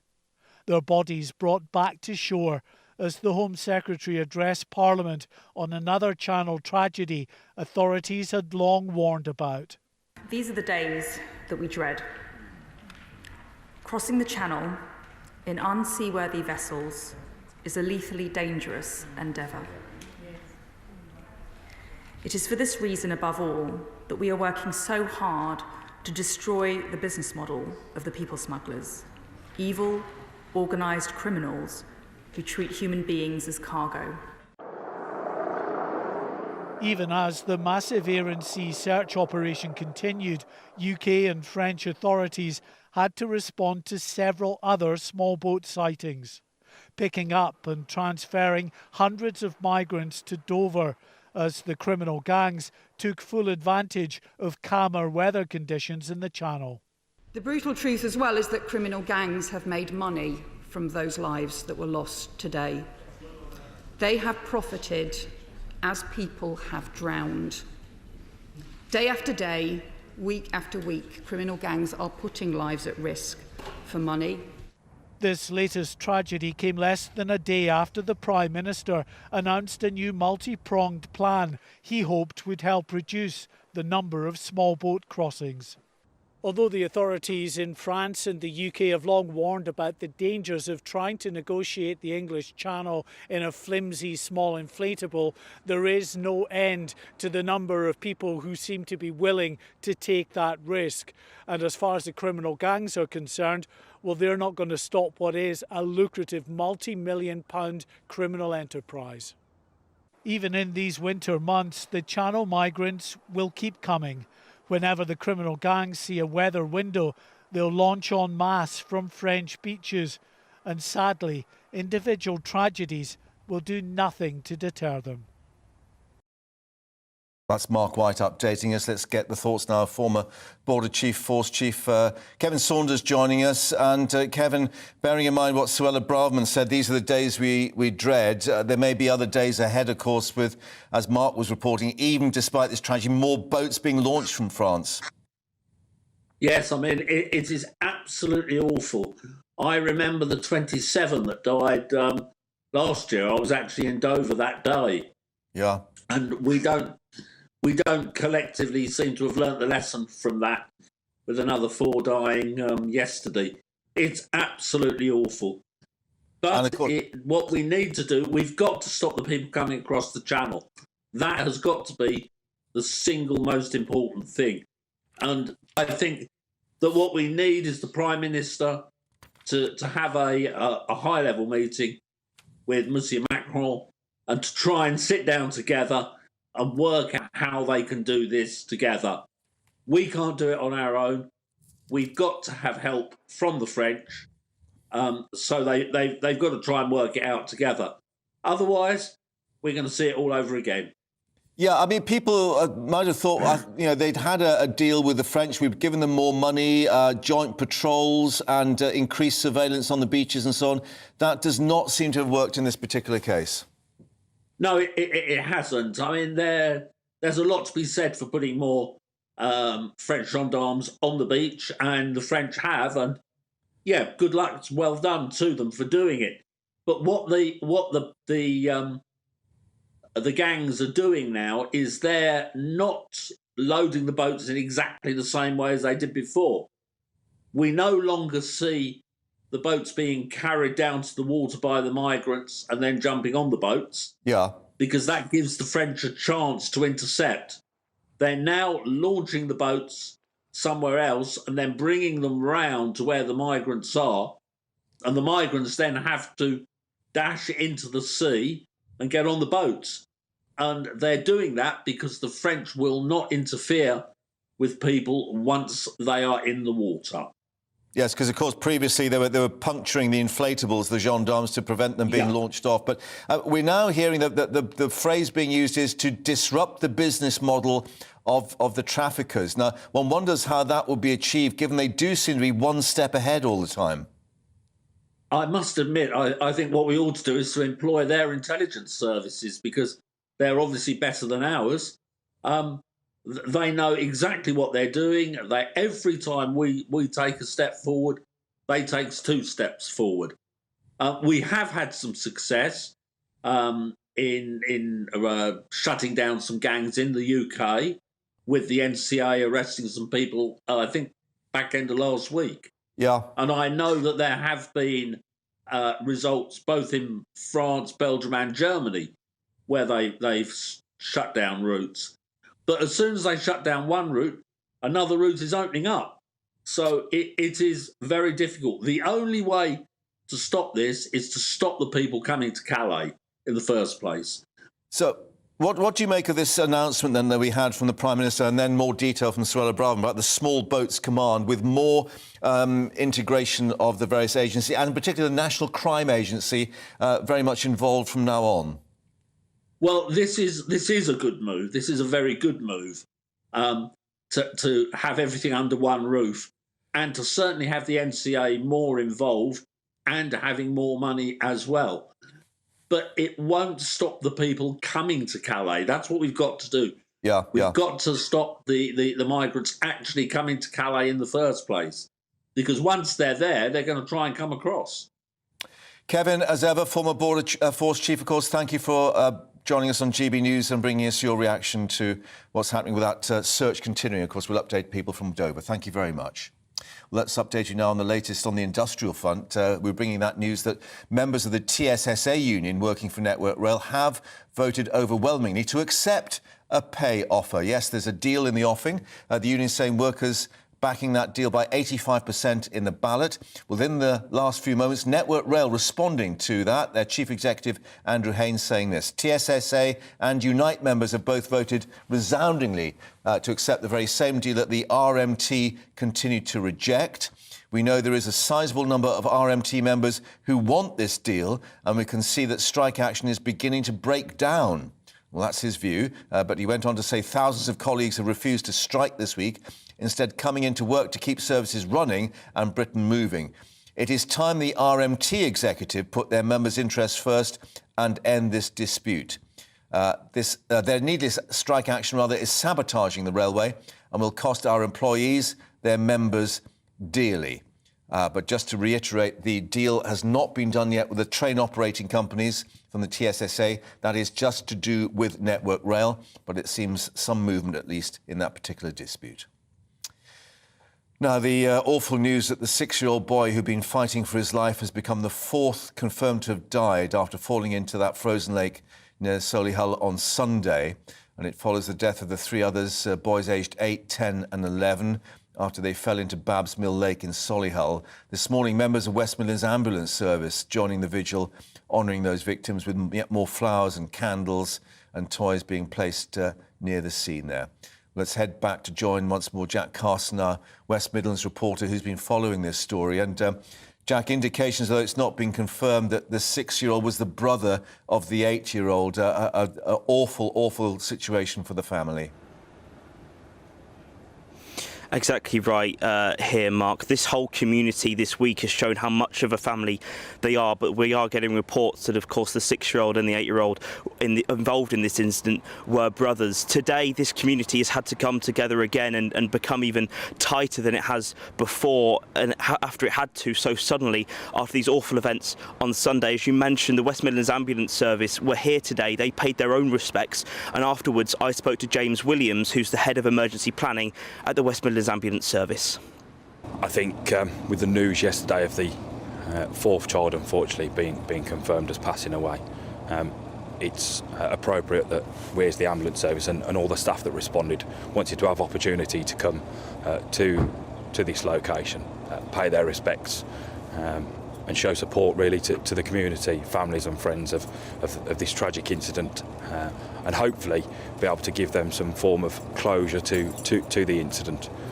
Our staff work tirelessly on a daily basis, and with the pressures that are in the NHS currently, these significant incidents, they need welfare and support. It's tough for them, it's tough for all the emergency services, and this is one way of us being able to provide them extra support and them to feel that they've gone far over and above, and to show support and the condolences for those children and the families and friends that are concerned. Well, we still haven't had really much of an official word on how this actual incident happened. We know that there were children by the lake. One of them, we think, possibly trying to feed ducks, fell in, got into trouble. And then, of course, we know of 10-year-old Jack Johnson, who was named the other day, who wasn't even friends or related to the other children, but ran in heroically to try and help them and try and save them as well. Of course, this week on Tuesday, we had the diving teams from Nottinghamshire Police to try and see if there were any more children involved in this incident. Police on Monday, Superintendent Richard Harris, saying that they weren't sure because of differing witness reports whether there were any children involved. That police operation, all the police operation here, has now ended, and so many members of the public, after laying their tributes here, are heading down to the lake to have a moment of solemn reflection. I myself went down there, and you can still see where the ice that was cracked and frozen in trying to help those boys has been refrozen over. This community has tried to come together this week, as we didn't hear of much news about the 6-year-old. Messages of support came here where all the other memorials are taking place. Messages like "keep fighting" and "hold on." But unfortunately, we now know that unfortunately that fight could not be won, and so this community is having to come together again. A Just Giving page has been set up for what are now being named the Babs Mill Princes, to try and help money towards the funerals. And on Saturday, this community will once again stand side by side in a candlelight vigil. Jack, awful situation, but thank you very much for updating us, as you say, with the community there trying to assess and accept yet another awful tragedy. Thank you very much indeed. Now, let's just reflect your views on what's been going on with the strike, of course, the nurses today. Bills have been in touch to say, let's remember the independent pay review the government talk about isn't independent. They set the terms and say how much they're willing to put in the pot, so hardly impartial. Point being made, actually, by the Commons Health Select Committee. Richard, if the nurses and every other service get the pay deals they want, everybody in the country with a mortgage will have to pay for it in terms of taxation and mortgage interest rate rises. which of course have gone up again today. Dave says, please stop this nonsense about nurses in poverty. Anyone on 27,000 or more is definitely not in poverty. They have lifestyle problems and need to look at how they're spending their current salary. I think actually you'll find that many, of course, are suffering. At a picket line in London today, the RCN Chief Executive Pat Cullen had this message for the government. Tragic that I have to lead my wonderful profession onto picket lines to have their voice heard, and I think that's a serious indictment on this government. It's tragic for nursing, it's tragic for patients, and it's tragic for the NHS that the government feels that they can sit in their offices today and keep our nurses out in the cold. Well, we'll continue to update you on the picket lines, as we will on the rail strike too. Some movement on that. Patrick will have the latest for you. But let's just update you on the weather. Minus 18 tonight, we're being told, and a warning on Sunday for ice and snow across the country. Let's get the details, if you want them.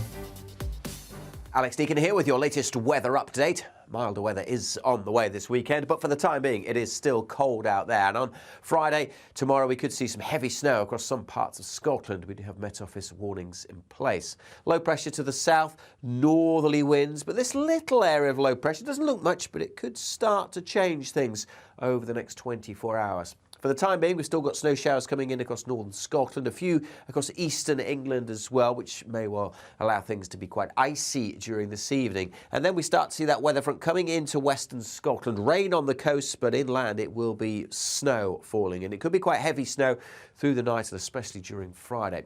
For most of England, Wales, Northern Ireland, it's dry, it's clear. There will be some freezing fog around, and it will be a very cold start to Friday.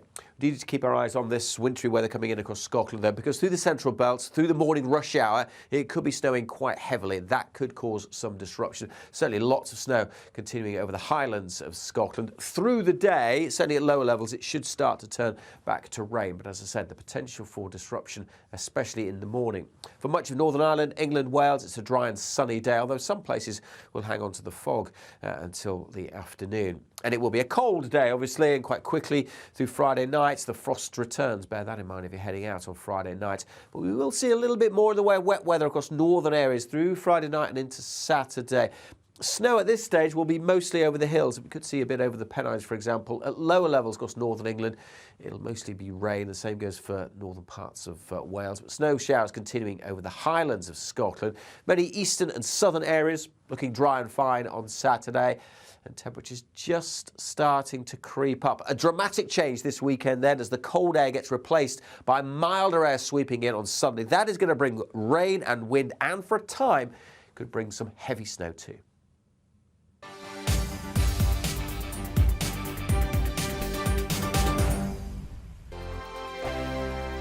Monday to Thursday, 9 p.m. till 11 p.m. Join me, Dan Wootton. I'll bring you the sharpest takes and hottest debates. Do you not believe in prison? I don't believe in prisons. I'm completely stunned. I guarantee you there'll be no spin, no bias, no censorship. I actually was personally quite offended by it. And no reason to go to bed. So I guess they've always been quite woke. That's Dan Wootton tonight on TV, radio and online. Monday to Thursday.